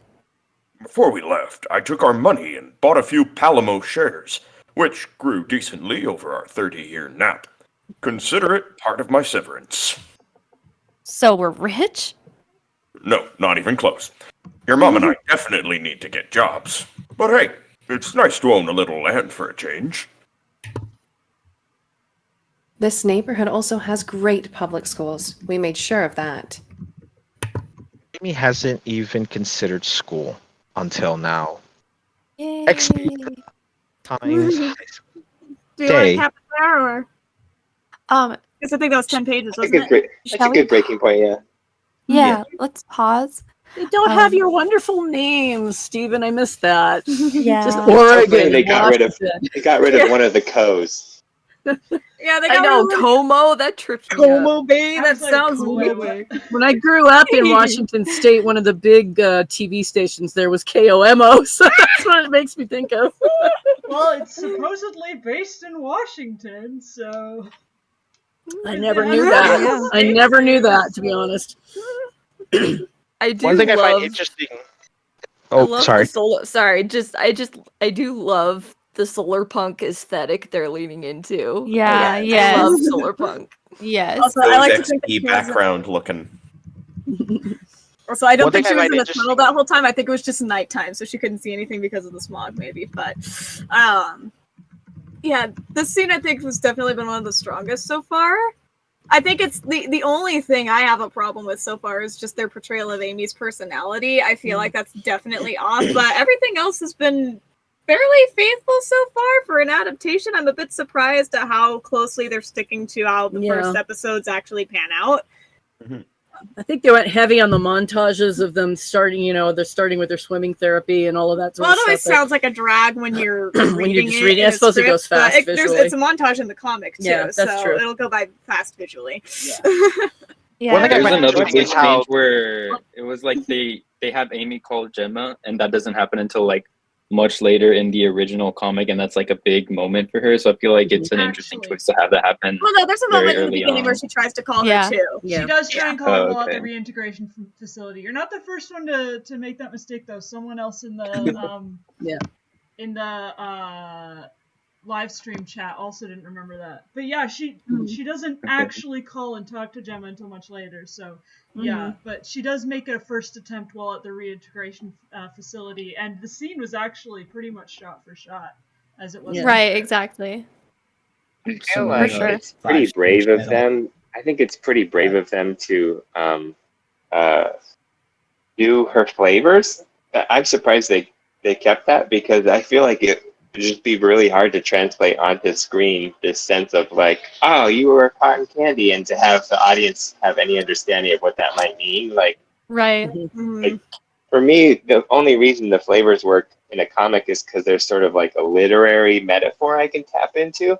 But it's you just don't have access to that. So I'm surprised that they went with like actual food flavors instead of like colors or some textures or something. Well, they did say that the script. There were some early indications in like that first scene of like people when you first see a character, their face is like bathed in all different these colors. colors and stuff like that. So that would be up to, I guess, whoever's in charge of the visual design or the director. I to figure missed that, out. that one little bit that's in the original comic of Dola diagnosing or recognizing that Amy has anesthesia, because that really sets up the whole flavor thing really clearly. Gives it some kind of somewhat believable real world counterpart. Yeah, so that because doesn't otherwise she just basically mentions it in the beginning and it hasn't come up at all since. I almost forgot she had it. Yeah, exactly. So one thing I find Cammy and Eli get deleted, and I think that's a okay decision. Sorry, go ahead. that's all right. They still have a bright soul.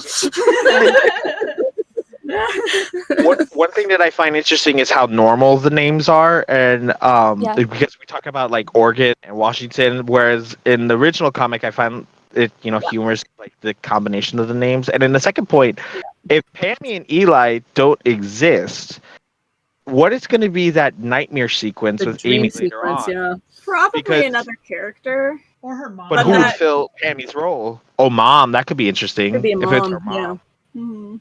Or Dola. I did feel like you were trying to make Dola a little bit of a Pammy with me. I hope not. Do care about you. Contact me. Yeah. Who would like to narrate the next 10 pages? Oh, I can do it if Oliver is not in them. Yeah. Go for I it. feel like Oliver might show up, though. It's the school scene. Let's see here. Yeah, how early does he show up? Well, Dola certainly won't show up. That is true. We need a principal. Do Actually- we have a principal? I can So take. you know what? You're good to go. You're good to go for narration. Okay, somebody Okay. needs to be a Alright. principal of the school, though. Steven, you want to do think- that? Yeah, I'll be principal. Okay. Principal Stern, you guys. Wasn't the Alrighty. woman in the comic? Yeah, but she wasn't introduced for 200 episodes or something. I totally forgot that there was a principal. I know. All right, we ready? Yes. Yeah. Okay, so now we're in South Pines hallway day. Amy wades through the sea of students, lost. She tries talking to various people, Hey, where can I find the office?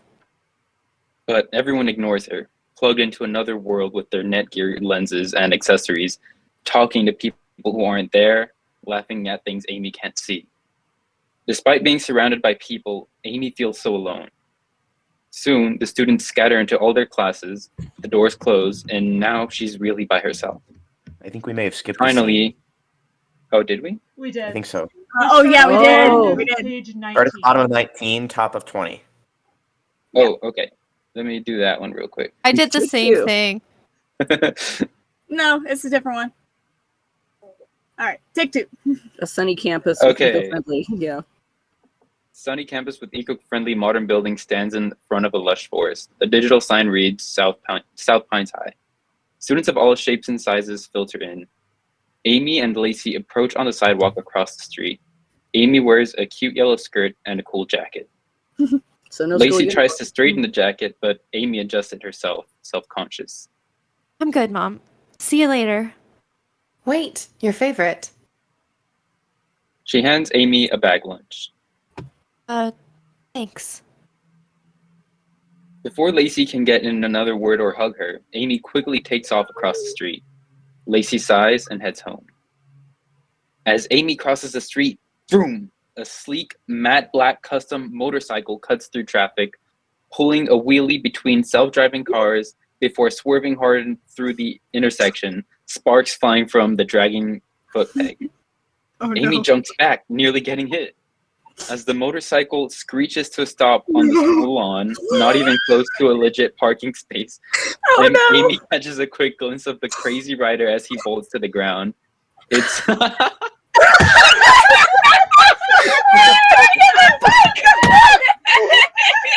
What? What? Yes! Wait.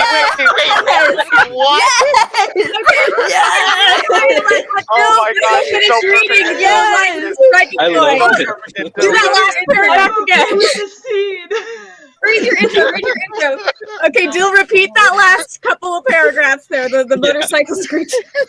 So as the motorcycle screeches to stop on the school lawn, not even close to a legit parking space, Amy catches a quick glimpse of the crazy rider as he bolts to the ground. It's a striking boy with platinum hair, no helmet in sight. He doesn't even turn to look at Amy as he heads into the school.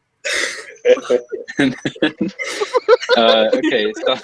Comic Oliver steps on her lunch, and that's a bit mead. Netflix Oliver almost hits her with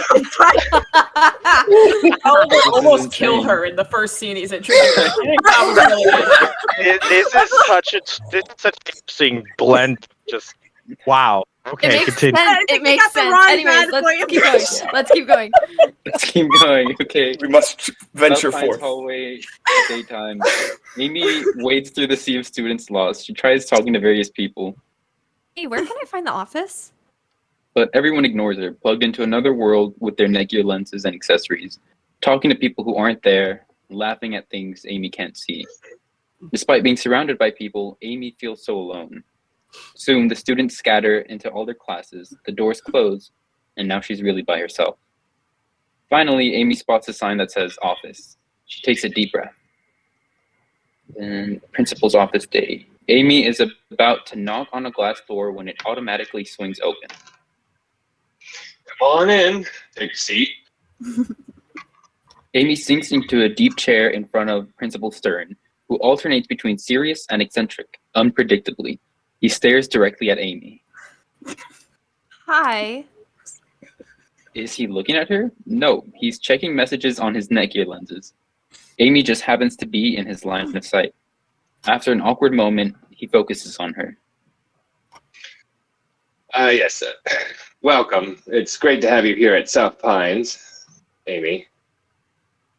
That's me. Off Earth, I see. Can't recall the last time we had one of those. What year are you? Sophomore. Stern blinks twice, and Amy's test scores pop up on his lenses. Somewhat surprising, given your placement exams. Surprising how? Well, your math is exceptional. 99th percentile for your age group. On the colony, there was a big focus on math and science. That explains the lopsided scores. Outstanding at physics and chemistry. Below average in English, biology, and especially history. I mean, the last time I attended school was 30 years ago. Principal Stern processes this last statement. Funny. Me too. But moving on. We're placing you accordingly. Senior classes for math and science, freshman classes for everything else. Seriously? You'll find your exact schedule online. Just log in with your Netgear glasses. What if I don't have those? Silence. Stern contemplates this unusual problem. He digs through his desk and finds a dusty, lost and found bin. Rifling through, he pulls out a pair of old generation Netgear glasses. Not exactly state of the art, but they served a student well a decade ago. Amy takes the glasses, unsure how to use them. Sorry, my daughter came out just now. Aww. Hello. Hi, Judy. Hi, Judy. Okay, go back and sit. Yeah, I can see. Super gamers, I just saw your gif in the chat. Ghost Rider, Ghost life is an illusion. It's meaningless. Also Netflix Oliver. We're not gonna let go of that. All right. No. Someone needs to draw back. Where artwork was of that. All right, All right, Steven anyway. is reading. Where was I? Let's see. Page 23, here top you are. 23. Okay. Head next door. Head next door. We'll arrange a little. Let's see. We'll arrange a little get together for all you transfer students. Exciting stuff. And best of luck, Miss Kepler. Before Amy can say anything else, Stern reactivates his lenses and resumes checking his messages. Now we're at the orientation meeting moments later. Amy eagerly walks in, only to find one other student, Maki, a foreign exchange student. Maki! There's a small pool of mystery green blobs, candy perhaps, and a welcome banner that has seen better days. Hi. I'm Amy. こんにちは。 They awkwardly shake hands. Just us, I guess? Maki nods. はい。お元気ですか? Amy shakes her head, not understanding. Maki gestures to her own Netgear contact lenses. Oh, Amy puts on her Netgear glasses. She shrugs. Now what? Maki blinks twice, encouraging Amy to do the same. Amy blinks twice, and the glasses spark to life, bringing up a login screen superimposed over the classroom. Amy glances at Maki again, who just nods politely. Time for Amy to figure this out. She notices a sign-up button and focuses on it, hard. Nothing happens. She tries blinking twice again while staring at it. The screen says, scanning. Suddenly, her glasses flash, a bright light across her eyes. Amy recoils. Maki takes her gently by the arm, comforting. That is a horribly translated sentence. 今働いてますか? Say it right, you know? Yeah, what's it supposed Subtitles. to be? Subtitles appear inside Amy's glasses. It's supposed to say, is it working now? But what does it actually say? What does it actually say? It does say working, but it's like job, you know, as in like, is the like working at a job right now? Are you working? Translate. Oh my gosh. How would you say it? Like, if this were right, how would you? What would be the right sentence there? Probably, もう大丈夫ですか? Or something like that. yeah.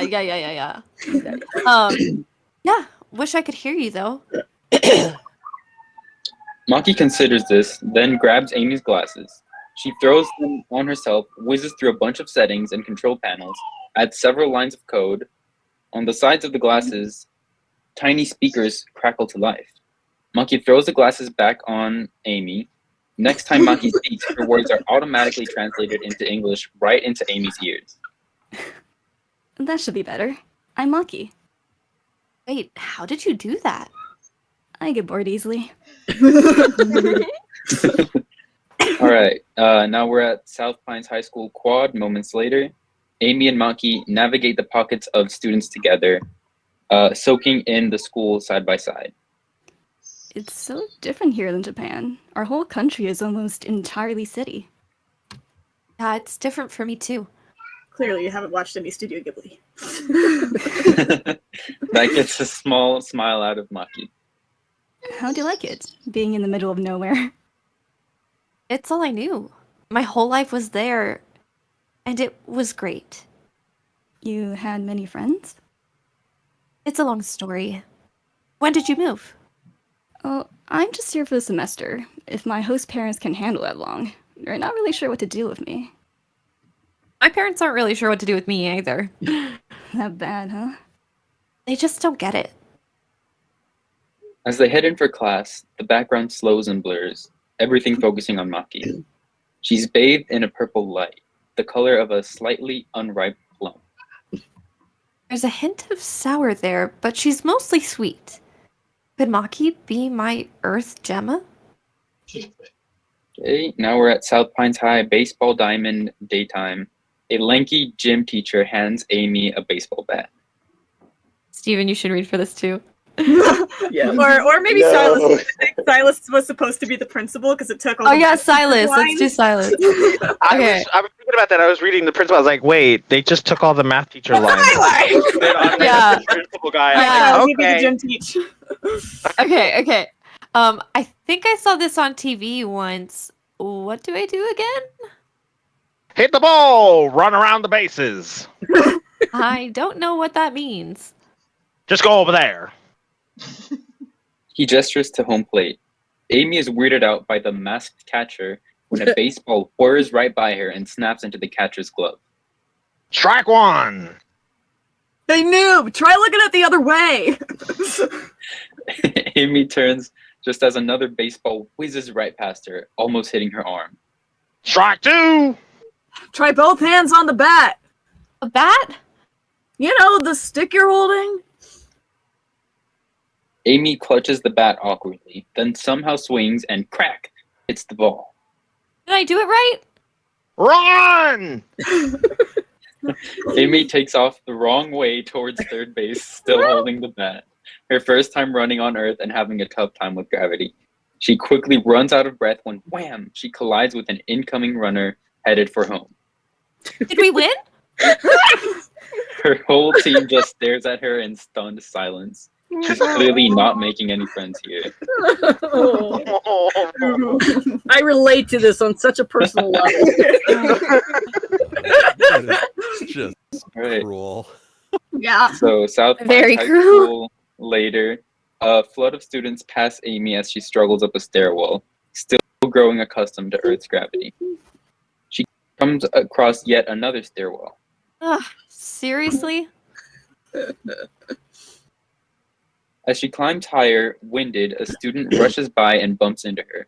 Amy loses her footing and falls backwards, plummeting uncontrollably down the stairs, her head about to smash into concrete when, whoosh, a hand catches her inches away from impact, then effortlessly lifts her back up onto her feet. As she catches her breath and turns, she meets eyes with her unexpected rescuer. It's the striking boy, the same one with the platinum hair who almost hit her with the motorcycle. Oh my. Amy This can't is help but Twilight. stare at her blue eyes. A Kinda funny. palpable electric connection between them. Oh my god, I'm so happy. Okay, sorry. Almost hits her with the His mic and eyes catches are her upstairs. His eyes are so still. He seems to almost look through Amy, especially surprising because he isn't wearing Netgear lenses. There's something off about him, but I can't figure out what. And it hits me. The background slows and blurs, isolating the boy, but he looks exactly the same as before. The light unchanged. He's the only person I've ever met who doesn't have a flavor. Then, like that, the boy hurries off, gone as quickly as he appeared. Okay, I think we'll switch narrators here. Okay. I'm so happy. I'm so happy. I get my K-drama romance moment. I'm so happy. This seems pretty K-drama in flavor to it. I love it. I love it so much. I'm so here for it. So, music playing in the background as it goes in slow motion. Funnily enough, Oliver passed the save the cat test. Only he almost hit the cat first, but he almost hit the cat on the road, but then he caught it from the tree. Oh my gosh. I think it's awesome too, actually. Like,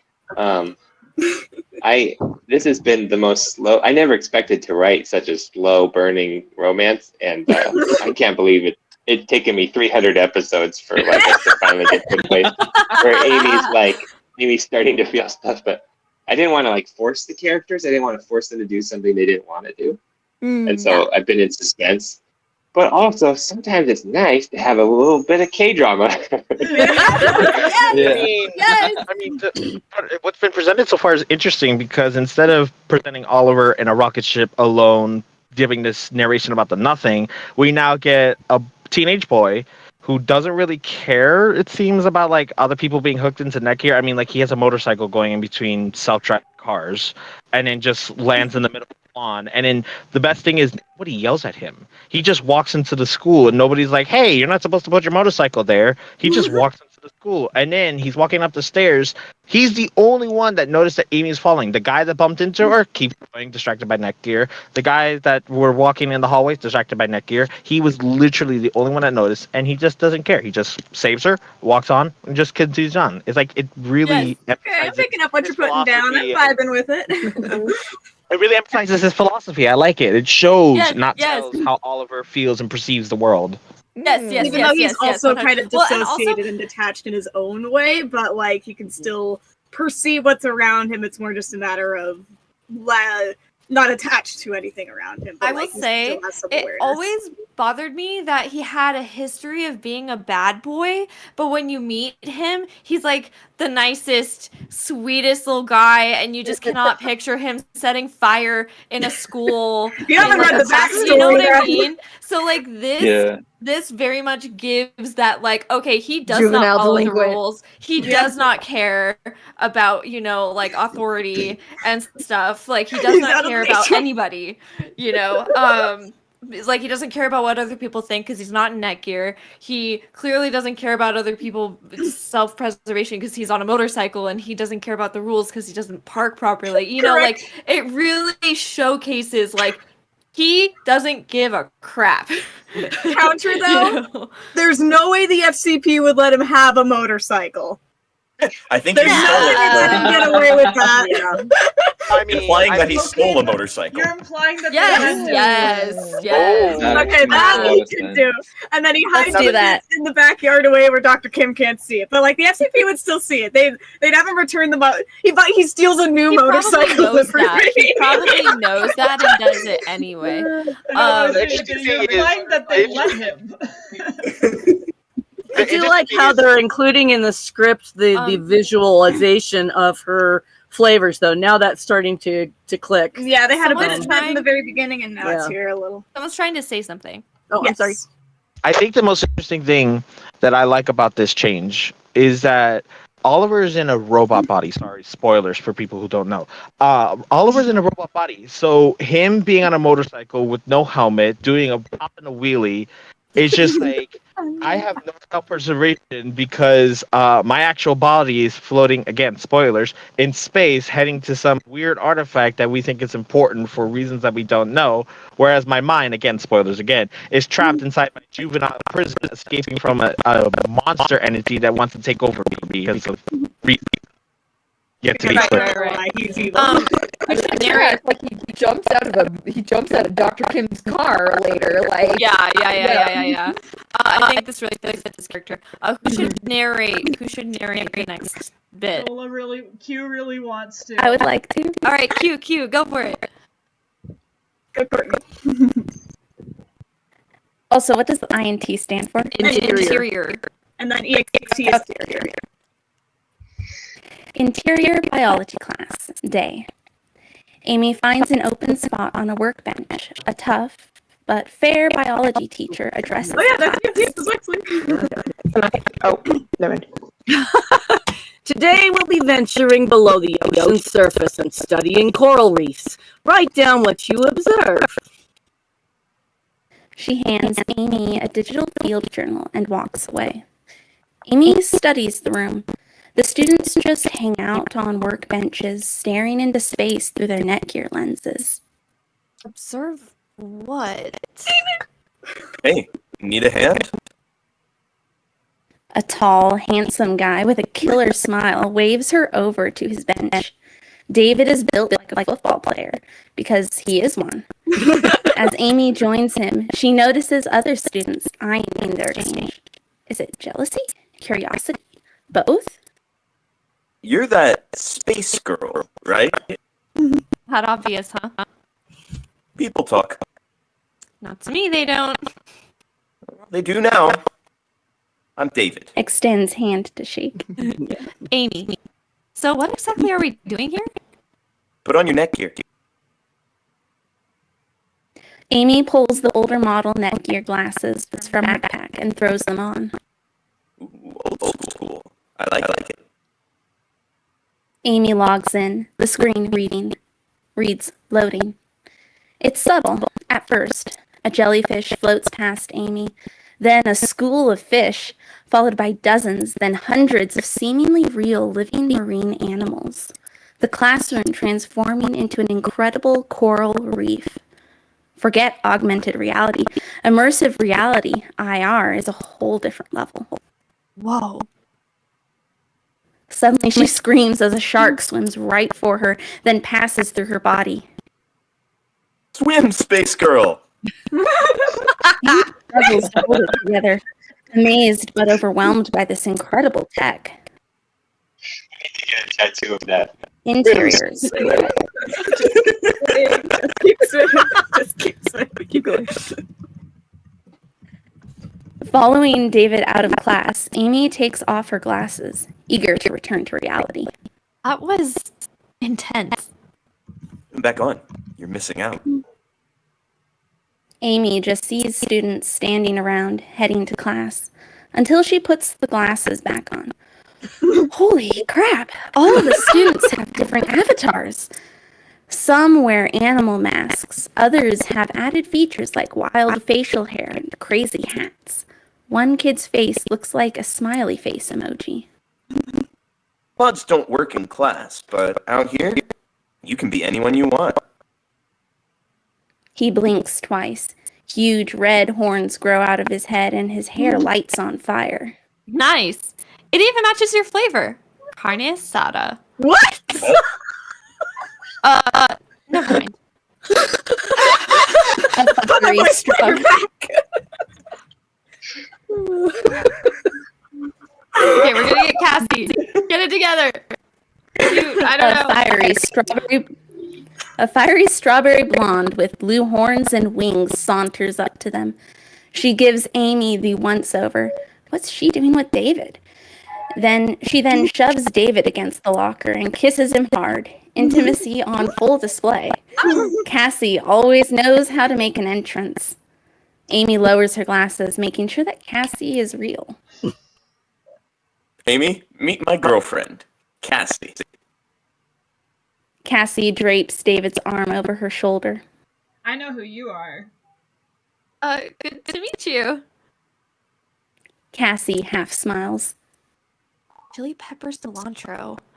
I wish I had her confidence. Cassie notices students eyeing Amy, curious about this girl from space.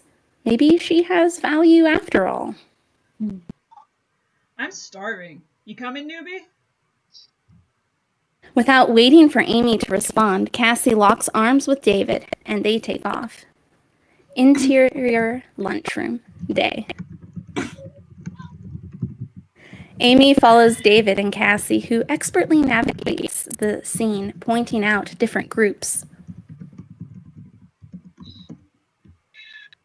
Sorry. Cassie. Okay, here's the deal. Over there we have the mixers. The musicians of the future. The mixers wear heavy headphones and spend lunch creating beats and splicing audio samples on their virtual laptops, appearing to be composing in thin air. The click-clicks. This group of wannabe web celebs are constantly posting selfies, videos, and live feeds. The gamers. The gamers are all immersed in IR, blasting aliens and racing tricked-out vehicles. Some even wear sponsored clothing, playing for sizable web audiences. The brains, the recreationals. From nerds to stoners, the classroom is crawling with every click imaginable.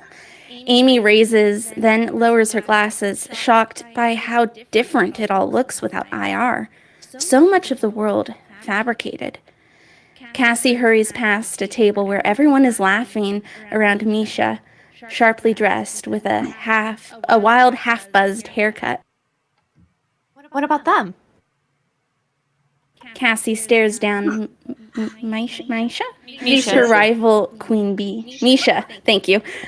Cassie stares down Misha, her rival queen bee. The overachievers, steer clear. Misha might be the class president, but I don't trust her for a second. David's eyes flick Cassie's direction, then quickly away, leaving it at that. Cassie flings open a glass door, nearly breaking it off its hinges as they step out onto exterior school outdoor patio day. The few tables out here reserved exclusively for the social elite. Amy pauses to admire the incredible view.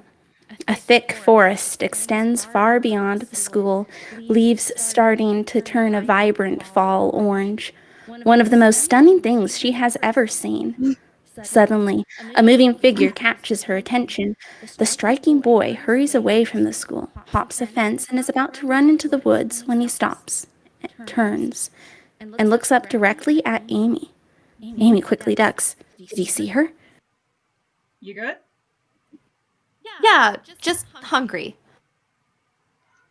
Cassie and David join a table with several other students. As Amy sits down with them and unpacks her lunch, she subtly glances back towards the woods. The striking boy is gone. Is Zeph home? Is Zeph here? Is he like I here? don't Or think is he so. still... I can cover for him in the meantime. Okay, Sure. go for it. All right. So what was it like out there, amongst the stars?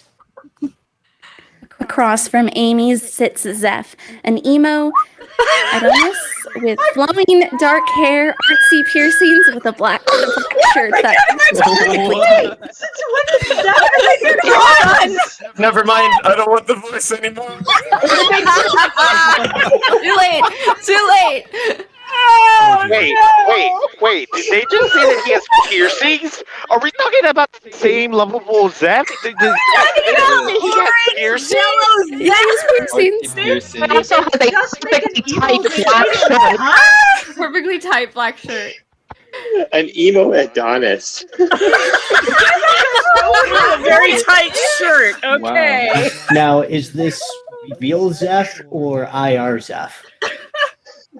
Oh, I guess we don't know that. Oh, okay. That's right. We're still in IR. That's right. Oh my gosh. We'll see. better. We'll see. Okay. All right, let's keep going. Because I'm seeing spacesuits, a rocket-powered bus. Oh yeah, it always got me to class on time. Zeph admires her sass. If it makes you feel any better, I transferred here too. Really? Yeah, a year ago. From a few towns over. But we can still be friends. I'll think about it. They both have a twinkle in their eye, enjoying this banter, until Zeph stands, slinging a sleek guitar case over his shoulder. All right, I'll see you guys later. Still working on that song, Zeph? Cassie. We're gonna graduate before it's done. Zeph flashes a quick smile at Amy and then heads out. Amy notices two built guys staring at her from the other side of the table, Howie and Logan. So, how was your trip? Oh no. So, how far was your trip? Come on, Howie. Clearly crazy far. It's true. It took 30 years. It's you. Oh. Whoa. They froze you though, right? Obviously, Logan. Otherwise, she'd be like 45 years old. 46, actually. You look pretty good for someone middle-aged. Did it hurt? You mean the part where your body temp plummets to 200 below zero? Not really. That's insane.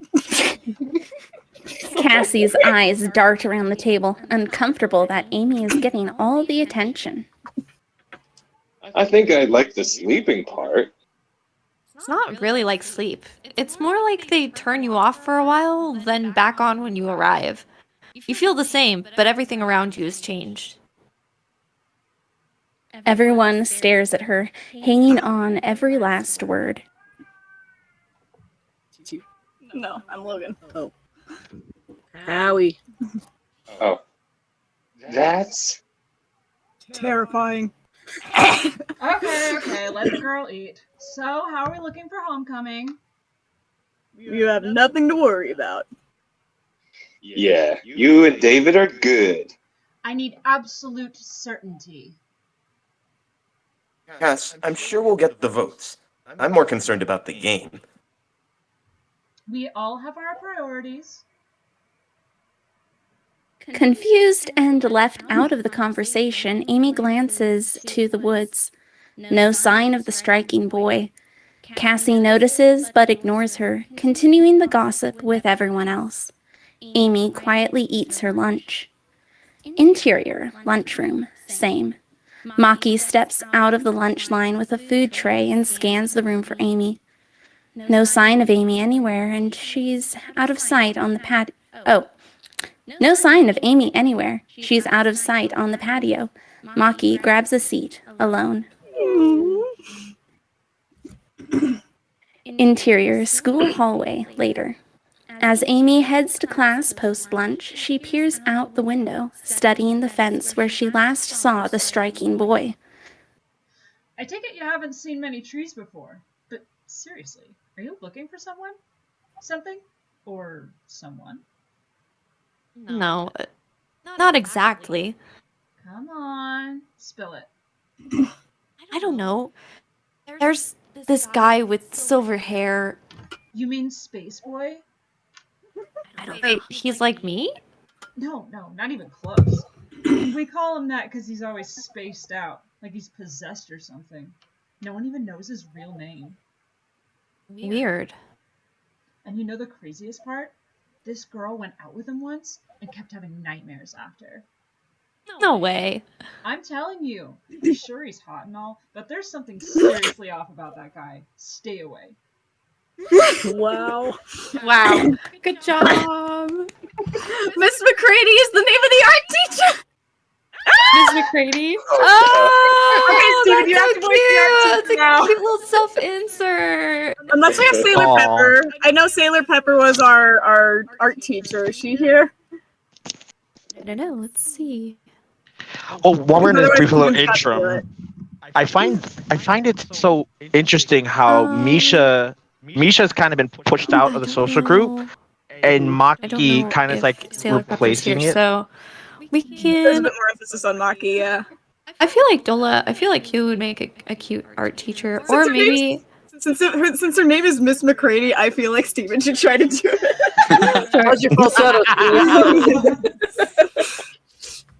I can do that. Okay, who should narrate? I haven't done anything in a Can I? while, man. Do it. Okay. Interior, art class, day. Amy sketches with a charcoal pencil, struggling to draw a pelican. She can't sketch to save her life. She glances over at Maki, who is way better. Maki sketches on a sleek tablet, drawing a cityscape from her home country. Miss McCraney, the art teacher, wanders the aisles as students paint and draw, mostly digitally on tablets and even in the air with IR. Amy rips out her sketch, steps to the trash, and tosses it. Suddenly, the class door swings open, and the striking boy walks in, much to Amy's surprise. What's he doing here? The boy calmly heads to the paint supply cabinet. He grabs a brush, palette, and canvas and sets up an easel in the corner. Still no flavor. The boy mixes paints, flicks his brush, and gets to work on the canvas. He paints with quick strokes, his movements mechanical, precise, and joyless. But then Amy notices a change. The boy's loneliness fades temporarily as a genuine focus comes over him, his face warming and glowing more alive with every stroke. He's entirely consumed with this painting. Suddenly, he glances up. Amy lowers her eyes. Did he see her? When Amy slowly looks back up, it's like the boy is staring through her, at some point millions of miles away. He resumes painting, drops of hidden passion spilling out onto the canvas. Amy angles herself left, right, trying to catch a tiny glimpse of his canvas, but all she can see is the back of it. The bell rings. The boy carefully places his painting on a drying rack and heads out, along with the other students. Amy takes her time, waiting for everyone to clear out. Miss McCraney heads into her adjacent office. Oh, You coming? I'll catch up. Need to pick Miss McCraney's brain real quick. Amy pretends to head for Miss McCraney's office as Maki files out. The coast is clear. Amy makes a beeline for the drying rack. She carefully pulls out the boy's canvas, revealing a beautiful painting of the stars, spots of brilliant light swimming in a vast sea of black space. Amy can't take her eyes off it.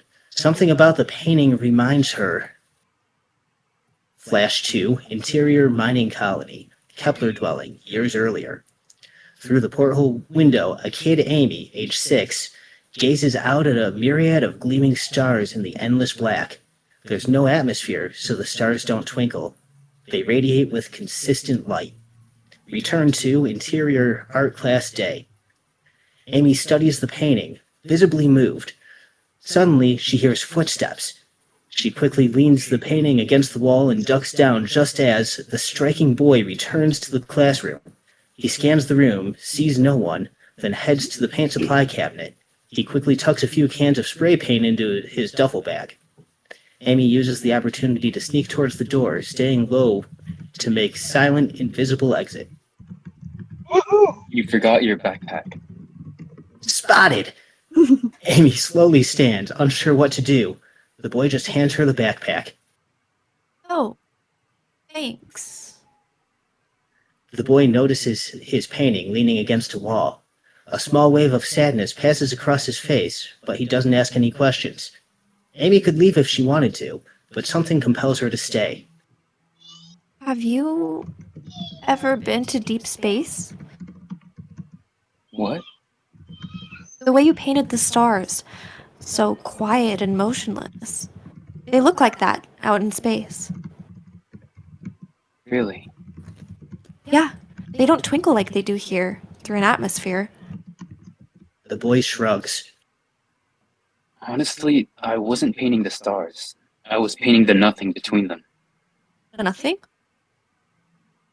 That's what I see when I look at the world. A vast emptiness. That's scary.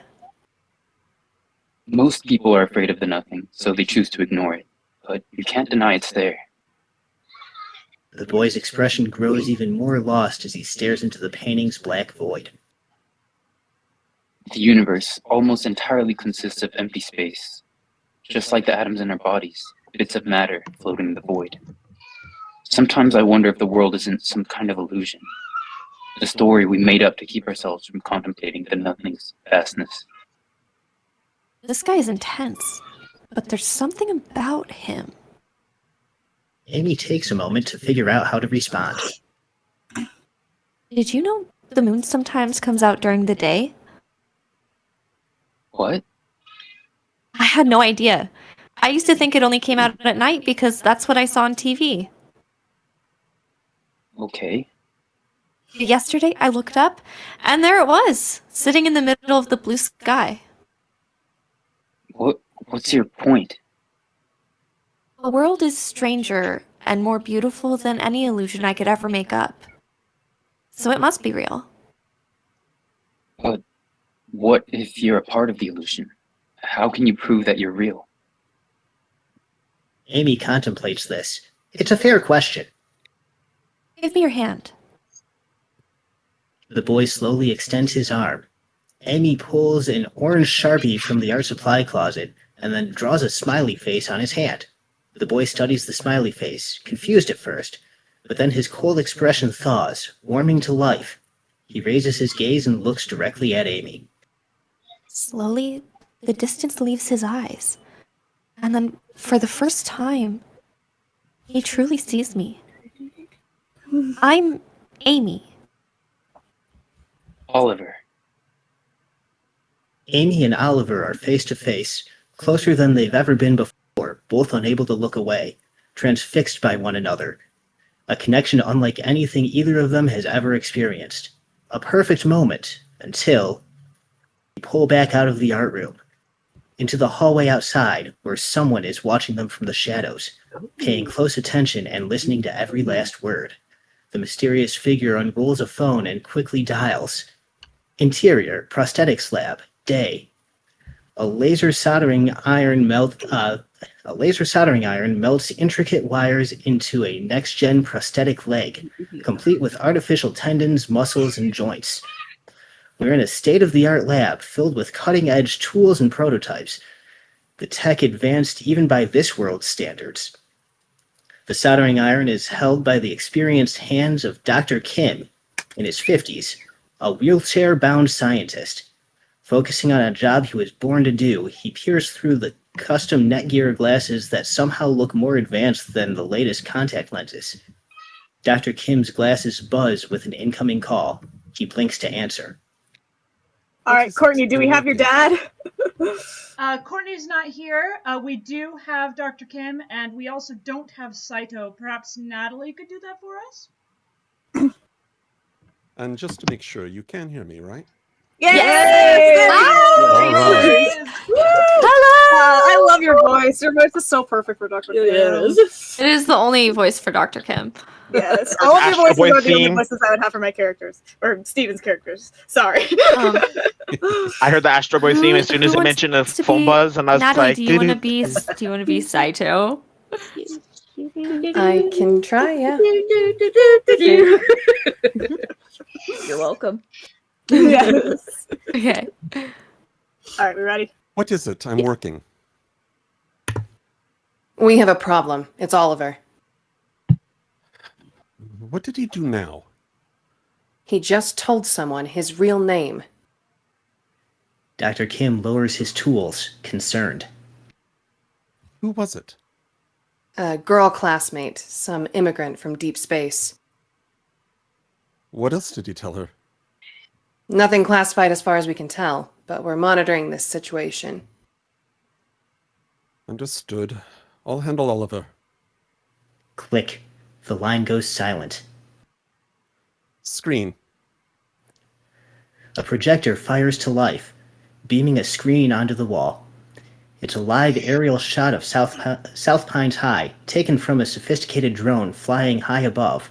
The drone follows Oliver as he exits the school, hops on his motorcycle and screeches away, peeling off onto the streets of Como Bay with reckless abandon. Dr. Kim stares at the screen, the glow reflecting off his glasses, watching Oliver very carefully.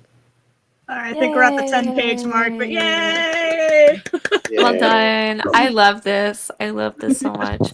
I feel like if I'm they sorry had to- set up Amy properly, the Yeah. scene would have more impact. Because Amy in You that know. scene is almost word for word from the comic. I appreciate Yeah. that. That is But iconic it really Amy. makes you feel how jarringly different she is from the rest of what they've done with her Yes. so far. Yes. It's like the way she speaks. It's the vocabulary they chose, the way they write her dialogue, her voice Yes. is so different in like It's the very different. original, the Netflix original moments. Than Yeah. It feels like a completely different person.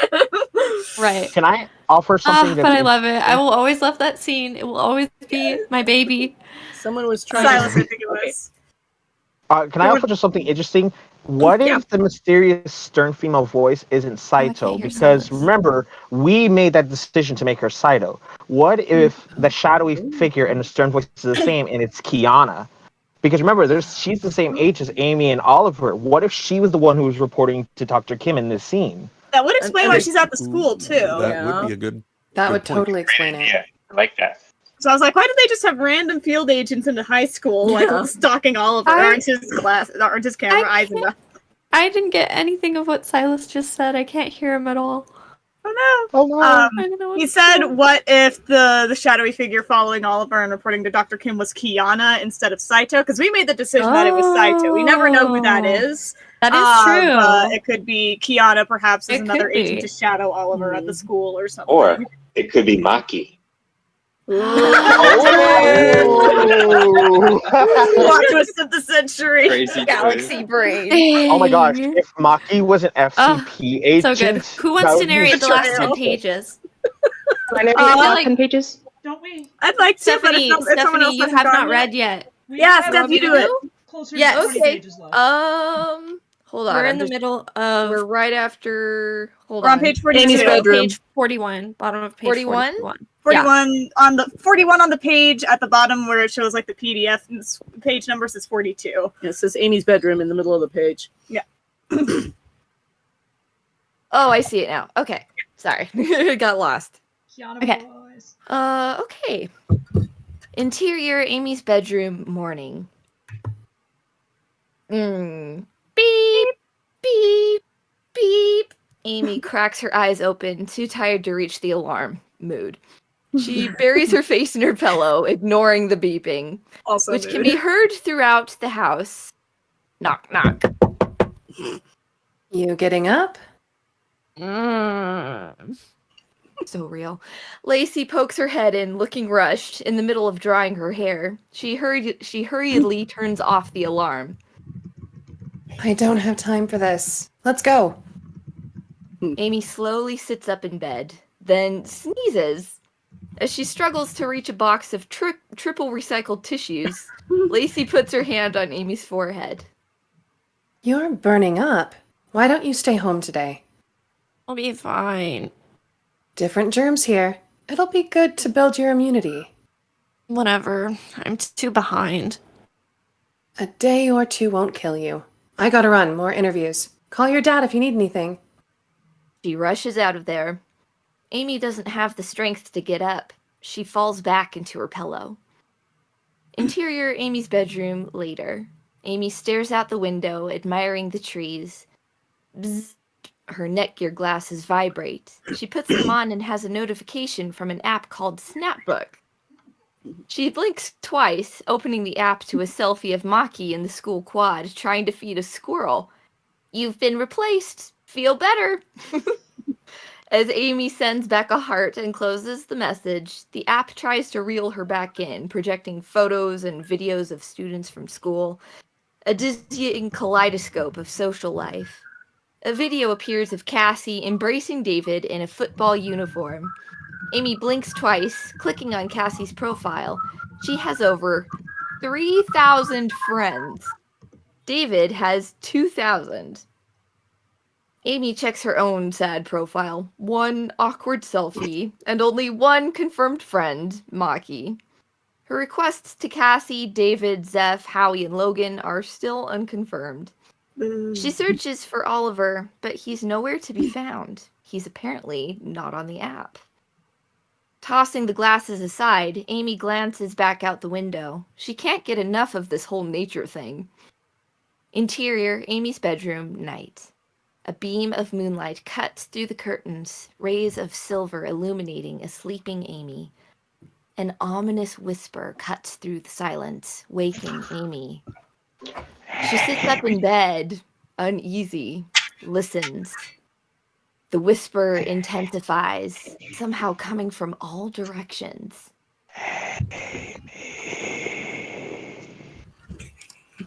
Scanning the room, she finally notices a strange figure, nearly hidden in the shadows, watching from a dark corner, impossibly slender with long, crooked limbs.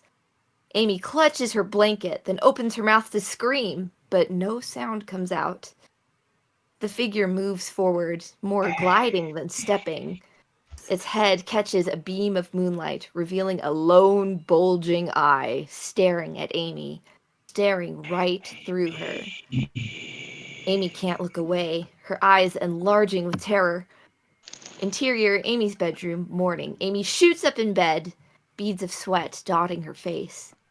She scans the room. She's alone. It was all just a nightmare, right?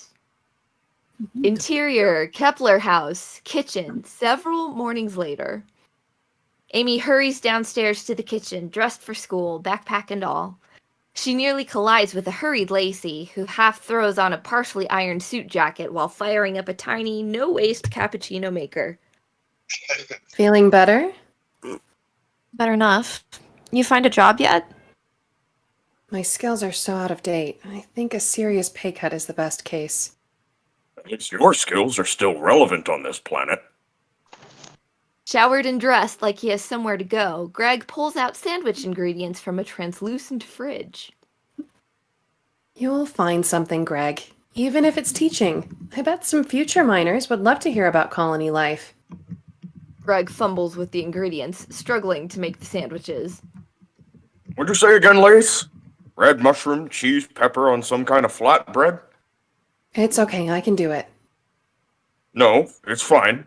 I got it. Seriously, thanks for your help. She gently pushes Greg aside, who throws up his hands in frustration. Amy notices the growing tension between her parents. Lacey does her best to rearrange the ingredients, slicing, how do I pronounce that? Ciabatta. Ciabatta bread, spreading almond feta cheese, arranging roasted red peppers on grilled portobellos. Presto! 3 impressive sandwiches given the rush job. She packs one for herself, one for Amy, then tosses one on a plate for Greg. He lets it just sit there as he walks out of the room. Enjoy.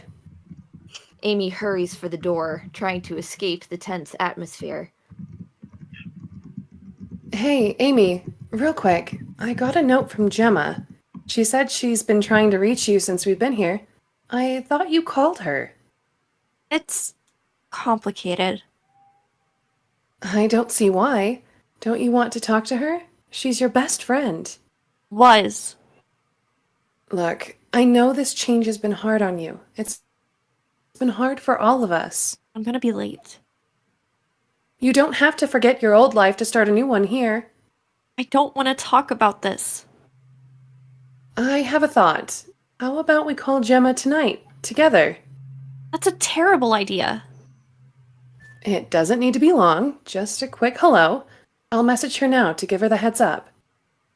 She picks up a tablet. Amy snatches it away from her. Mom, no! Amy, she's been waiting 30 years. Can you imagine how she's feeling? What about how I'm feeling? She storms out the door, leaving Lacey speechless and alone. Lacey is out of time, too. She grabs her tote.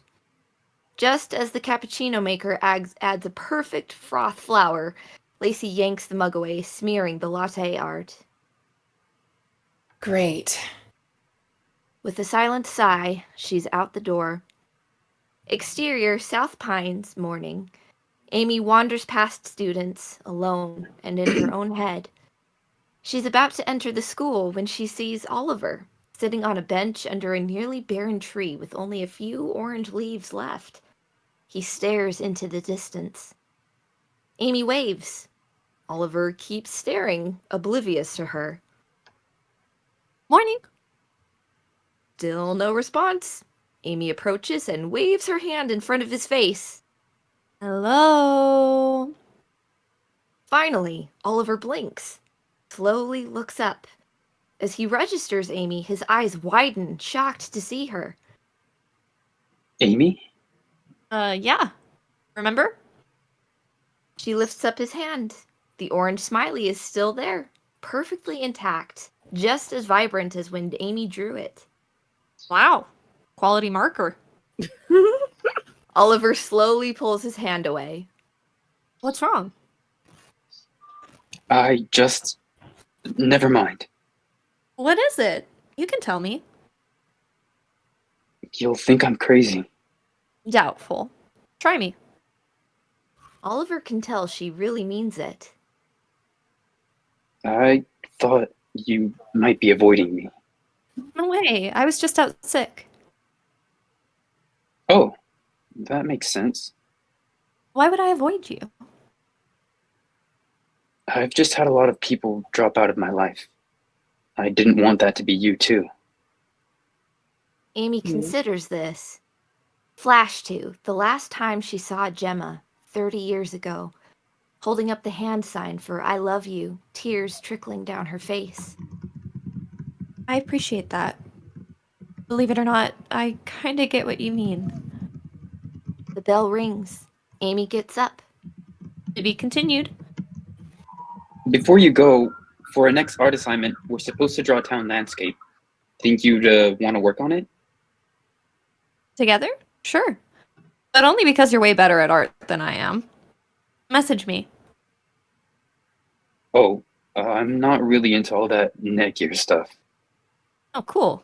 Me neither. How about Friday? Perfect. Walk you to class? Amy notices Cassie and David heading inside, hand in hand.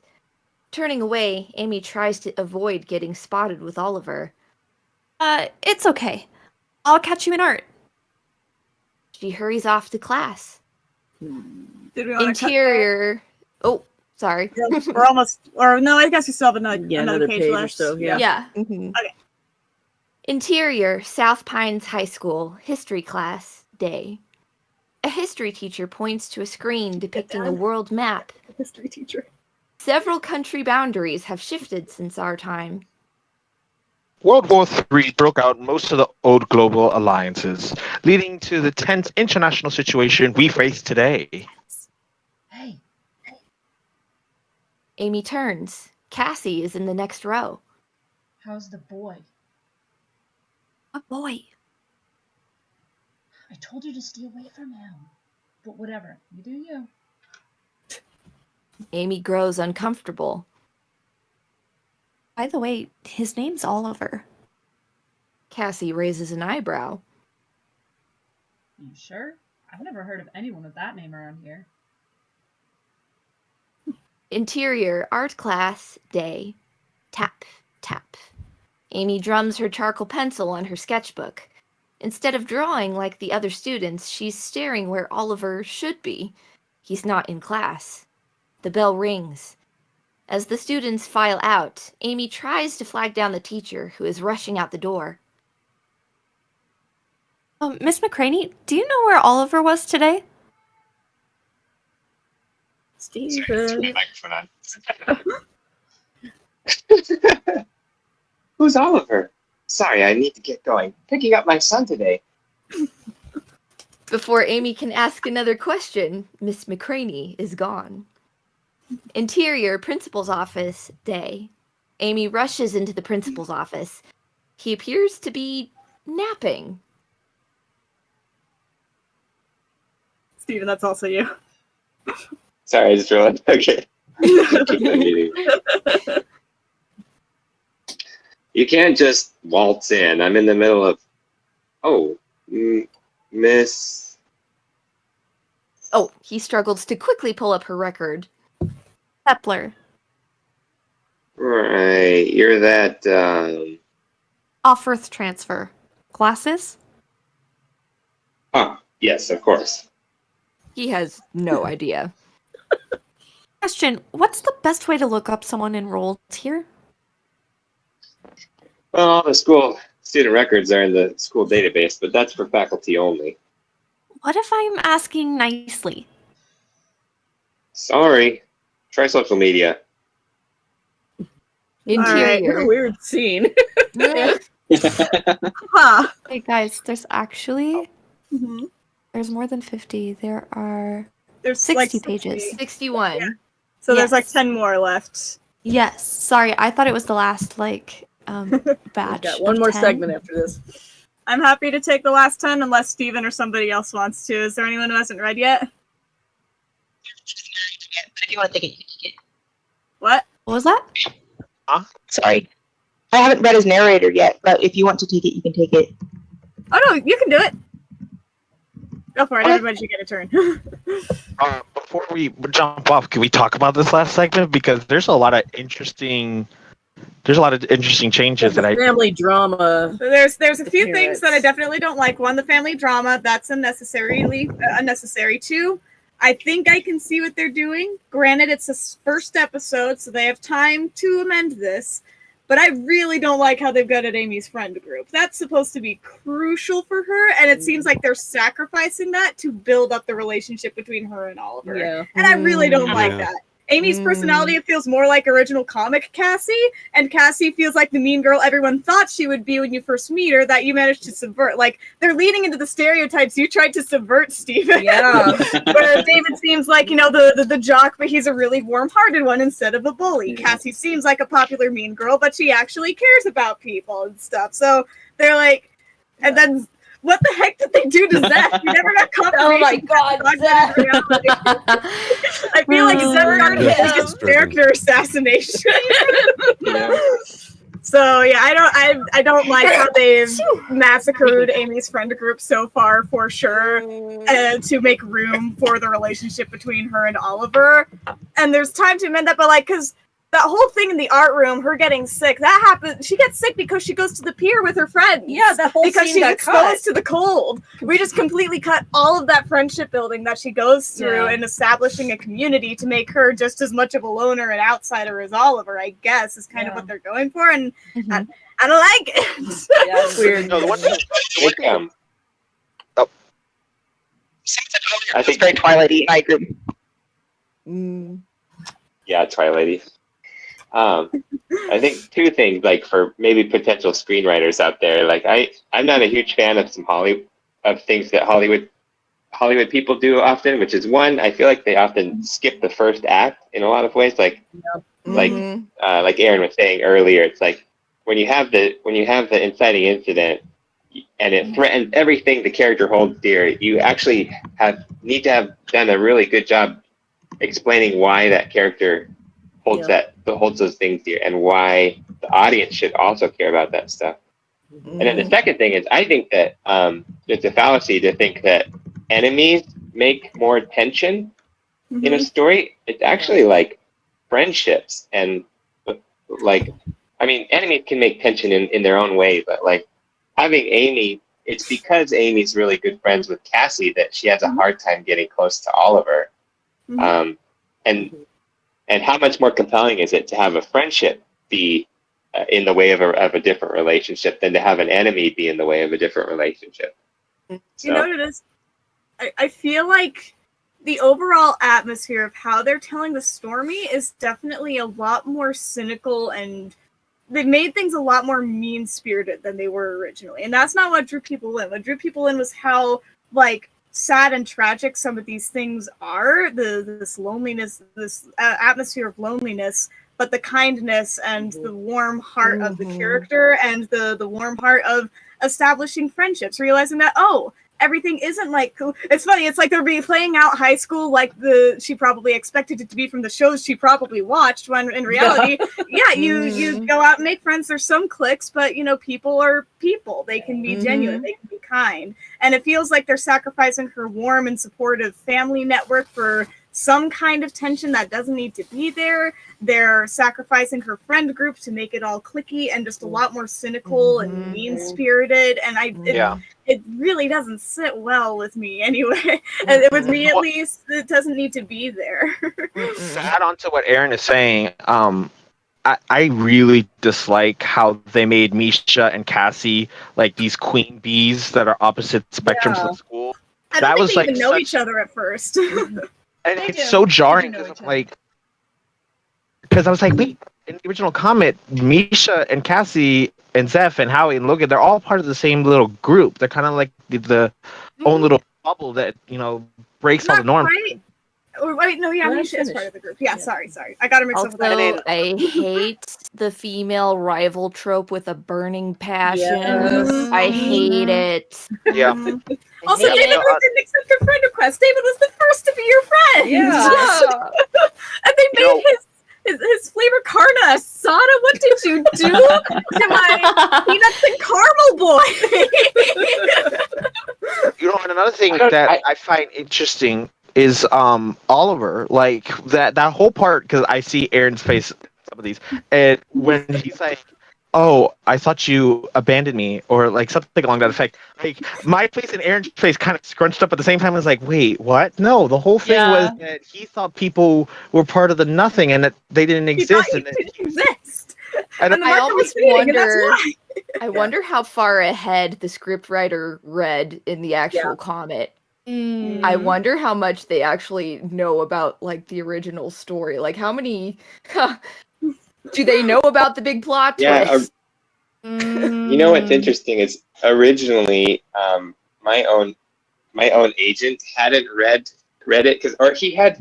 So when I first got my agent, he had his assistant read it, and she was like, "This is so good, you should represent this guy." And then later on, when they were bringing these guys on board to pitch the script, it was the first time I'd ever like gotten kind of angry with with my agents, but like they got on the call and I was like, okay, so have you guys read the story yet? And they're like, well, no. I was like, and I basically told them like, if you guys think that Space Boy is just a fish out of water story, like just the first 2 volumes of the series, like it's not that. It's so much more. And if the writers haven't read all that, then it's gonna be a really hard first meeting for them. But they did read everything that was published up to date, which to be fair was like 150 episodes ago. So a lot more has happened, but yeah. Still, At least they read all. I wanted to put in one more little observation that I have. I think that I think there's a fallacy. Another trap when you're writing for young adults is I think that maybe older adults think that all teenagers sort of talk like that, like uncomfortable, grumpy, blah blah blah. And I think maybe they're true in some cases, but I think that like when you are a teenager, even if you are talking that way, you don't perceive yourself that way, and like your feelings are absolutely real. And so the fact that almost all of the characters in Space Boy are extremely articulate about their own emotions and able to like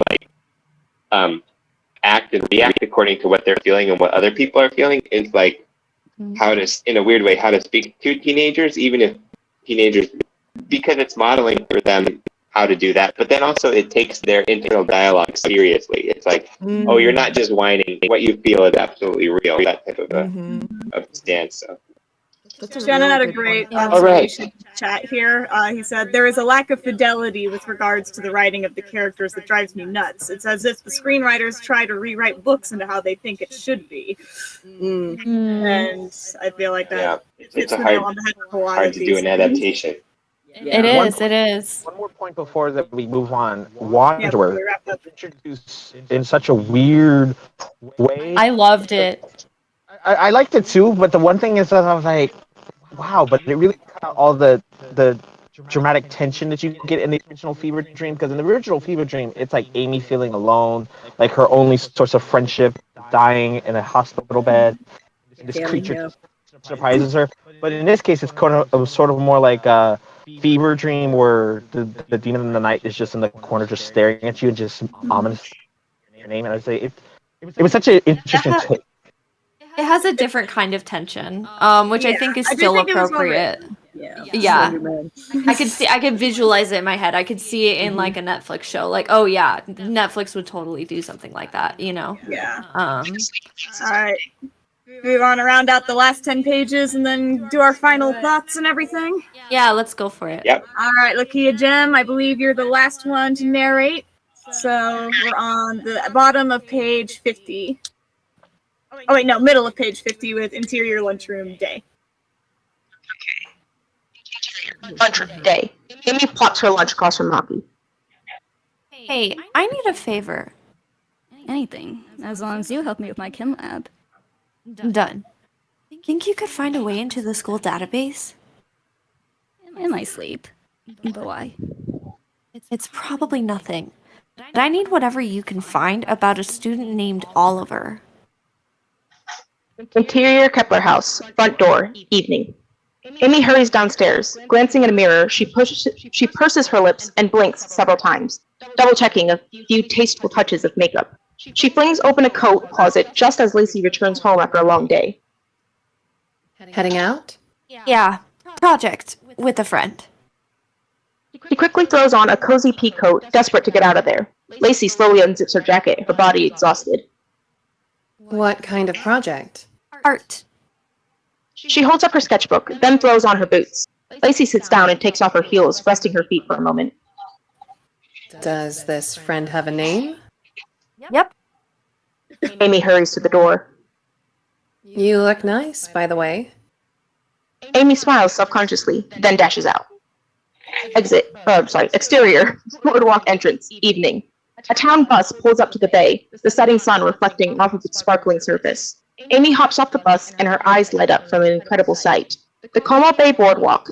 Imagine the Santa Monica Pier of the future. Colorful, dynamic rides, enhanced with awesome IR, all over the gorgeous bay. Overlooking the gorgeous bay. Hi. He's already there waiting for her, leaning on his motorcycle, steam rising from the cooling exhaust. Isn't riding that thing dangerous? It makes me feel alive. Oh, but it works! It so works! It so works! This is such a imagining of Oliver. I feel like I should revolt against this. No, but it works! It Oh my really God. makes sense! It makes But it's sense, guys! This is the only cliche so far that has been acceptable. It's okay. It's okay. Allow us to have our K-drama moment, okay, guys? Leave us alone. I kind of like Emo Zev, but I don't know. A good brief. Okay, anyways, he pulls out his sketchbook. As he pulls out his sketchbook, Amy notices. Hey, your hand. Yeah, finally washed off. He holds up his hand, the smile completely gone now. Ready? Thought we could sit by the entrance and draw the view. No way. I've never been on a ride. Come on. She takes off, Oliver struggling to keep up. Exterior Como Bay Boardwalk, night. Amy has the time of her life as she pulls Oliver from one ride to another.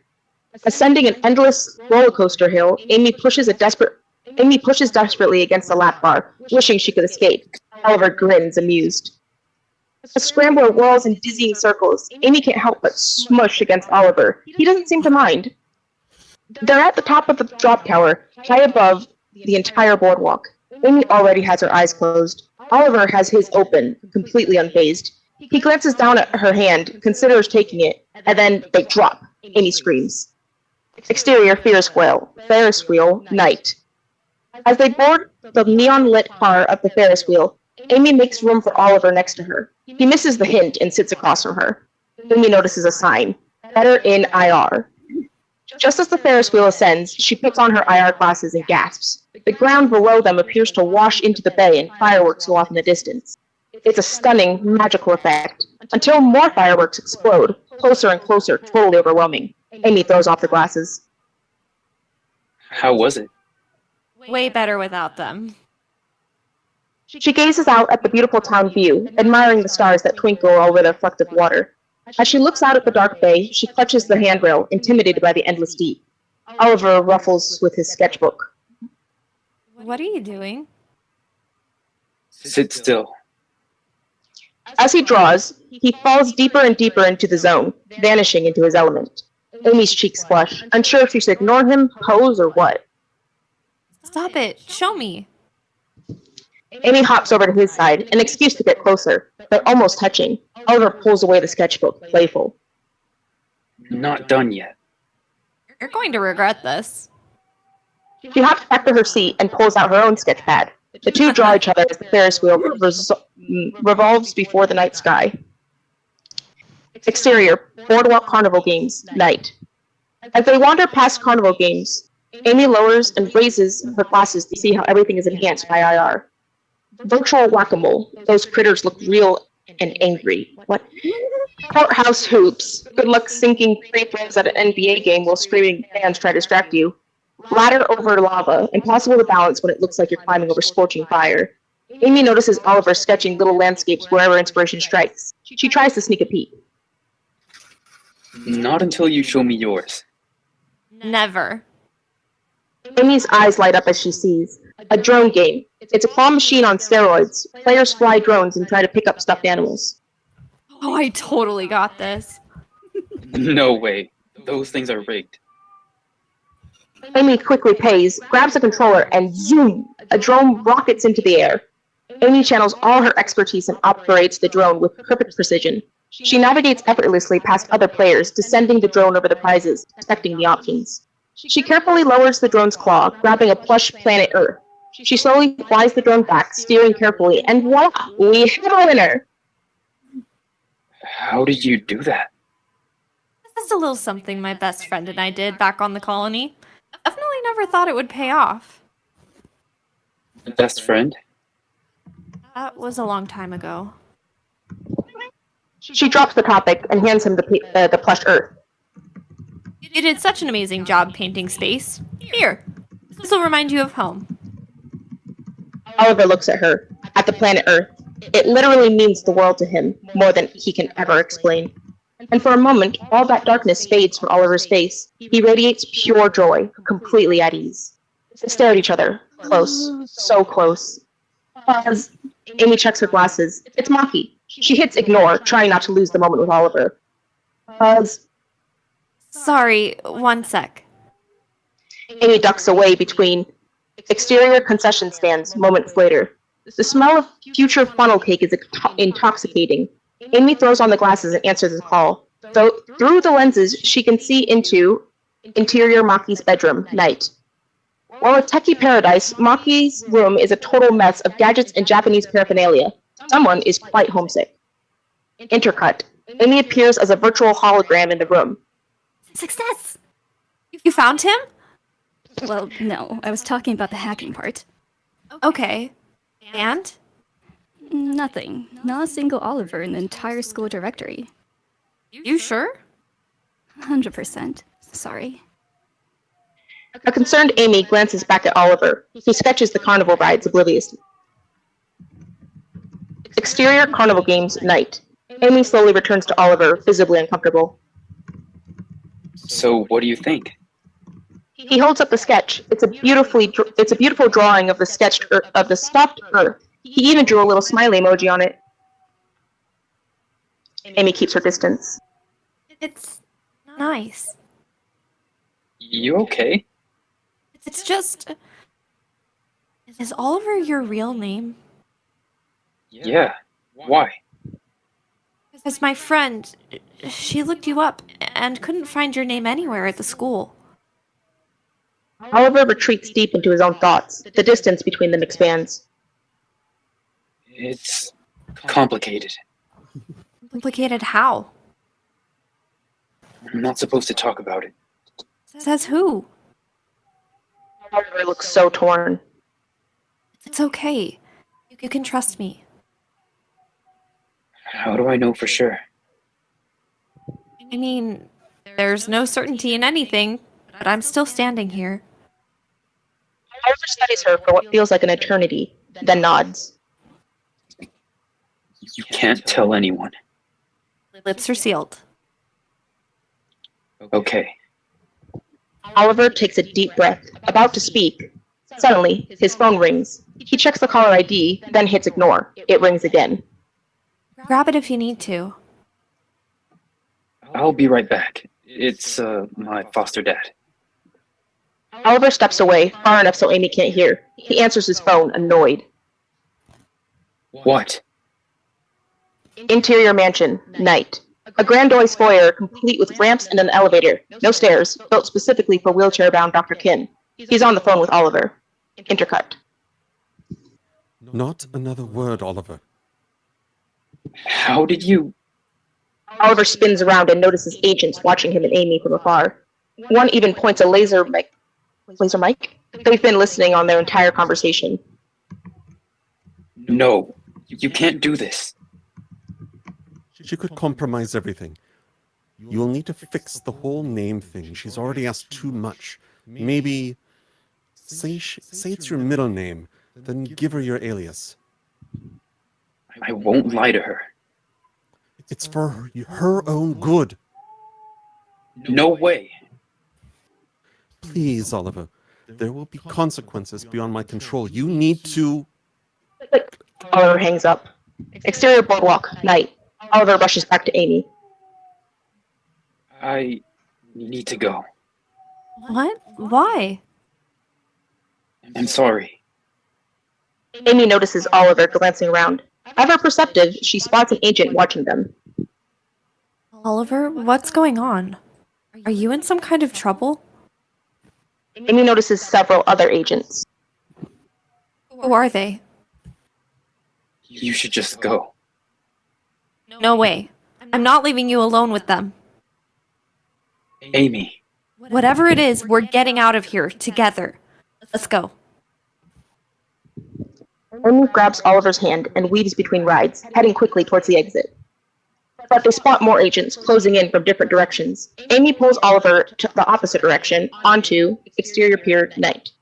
The old wooden pier extends out from the boardwalk into the bay. Heavy waves crash into the withered pilings below. Amy and Oliver hurry down the pier. When we get out of here, you better tell me everything. Okay, I will. Oliver's phone rings again. He tosses it into a trash can. Suddenly, Amy's glasses buzz. Incoming call. Her face grows confused by the caller's ID. It's just a bunch of zeros. Don't answer. They glance over their shoulders, noticing even more agents. They're getting boxed in. Look, let me just deal with them. Get away as far from me as you can. No way. He won't let go of his hand. Suddenly, a red dot appears on Amy's back. Oliver spins and catches a glint from the boardwalk's highest point. Atop the Ferris wheel, a cloaked figure wearing a trench coat and trilby hat aims a futuristic sniper rifle. Sniper POV. Following Amy in his crosshairs. Oliver quickly throws his arms around Amy, shielding her. Oh, come on! This girl won't be stopped. Reaching the end of the pier, she climbs over the railing, then freezes as she stares down at the pitch-black water far below. A hell of a drop into a dark unknown. Oliver hops after her, the two balance on the edge, touching the rail. What are you doing? Amy remembers to breathe, staring down at the crazy drop. And before Oliver can stop her, Amy grabs his hand and jumps. They fall off the pier together, hands clutching, legs flailing, plummeting towards the dark waters of the churning, savage sea. Smash to black. End episode 1. Does she even know how to swim? I'm sorry. What? Yes, she was in the pool, Mom.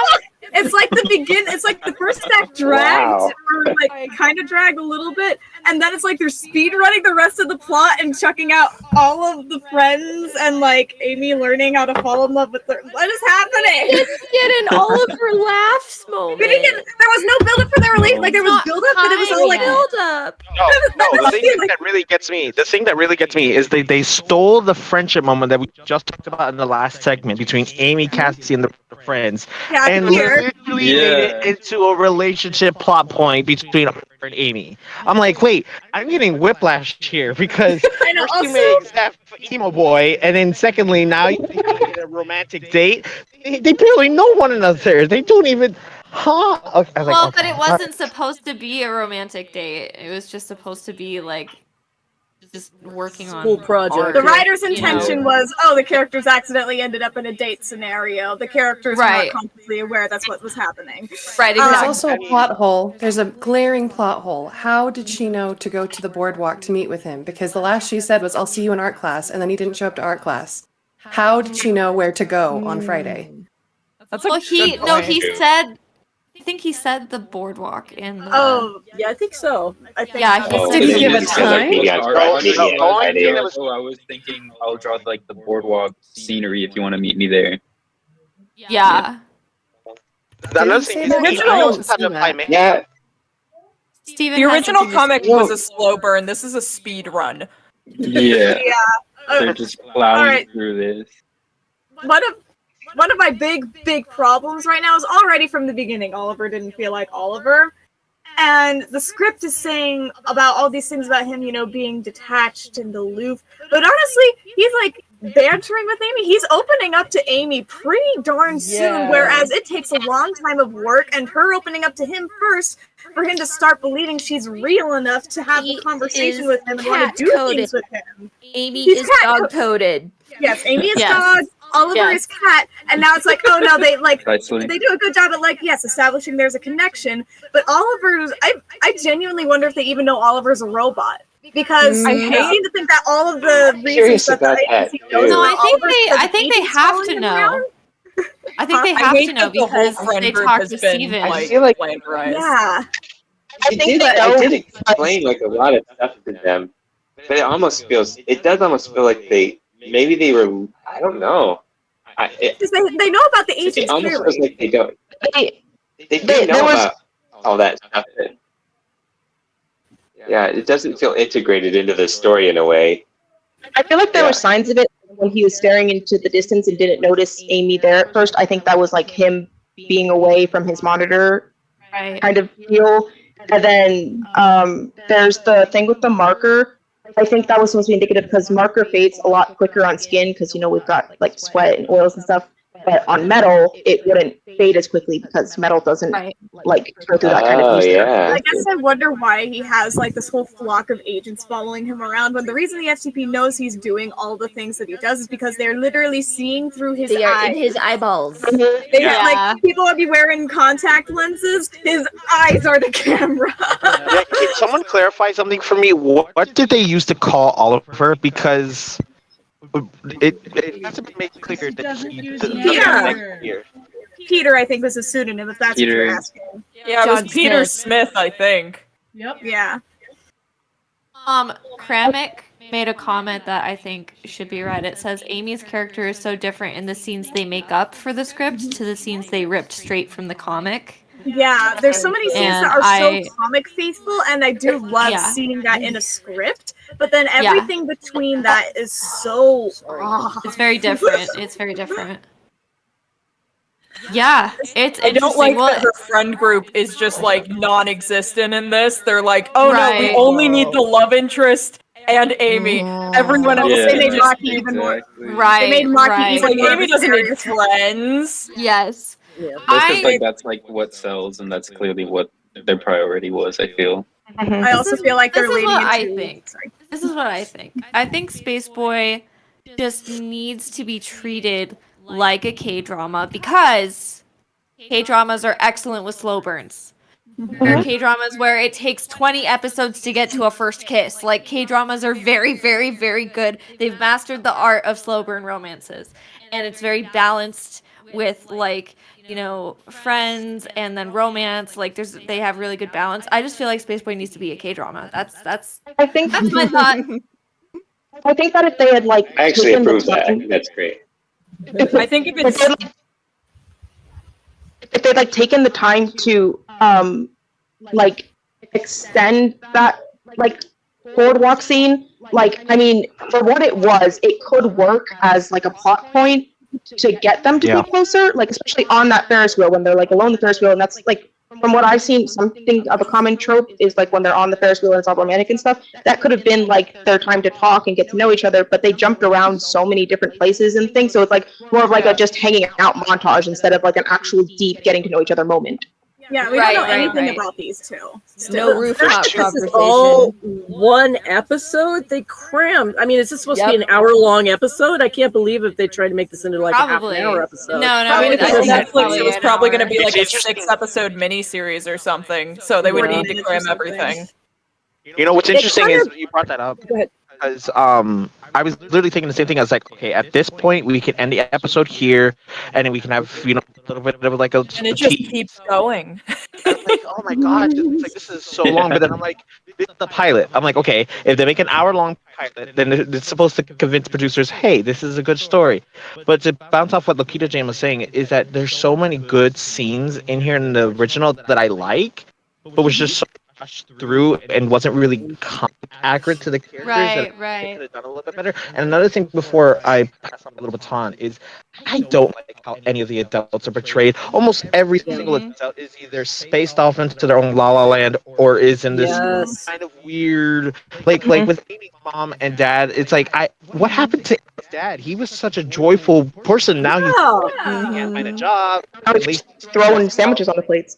Steven's Throwing got his sandwich hand on the plates. He doesn't even go and give Amy a bear hug. I'm like, who are you? What is this See, like, person? Right. What I love I about think- Space Boy is the hopeful future aspect of it. Like everyone is so like intrinsically kind to Amy when she shows up, and it's all Yeah. very like hopeful and idealistic in a way that's very refreshing. And it feels like they have flattened and stripped away everything kind and good about people and reduced them to like the barest stereotypes. Yeah. And Space it's Boy just is hope core.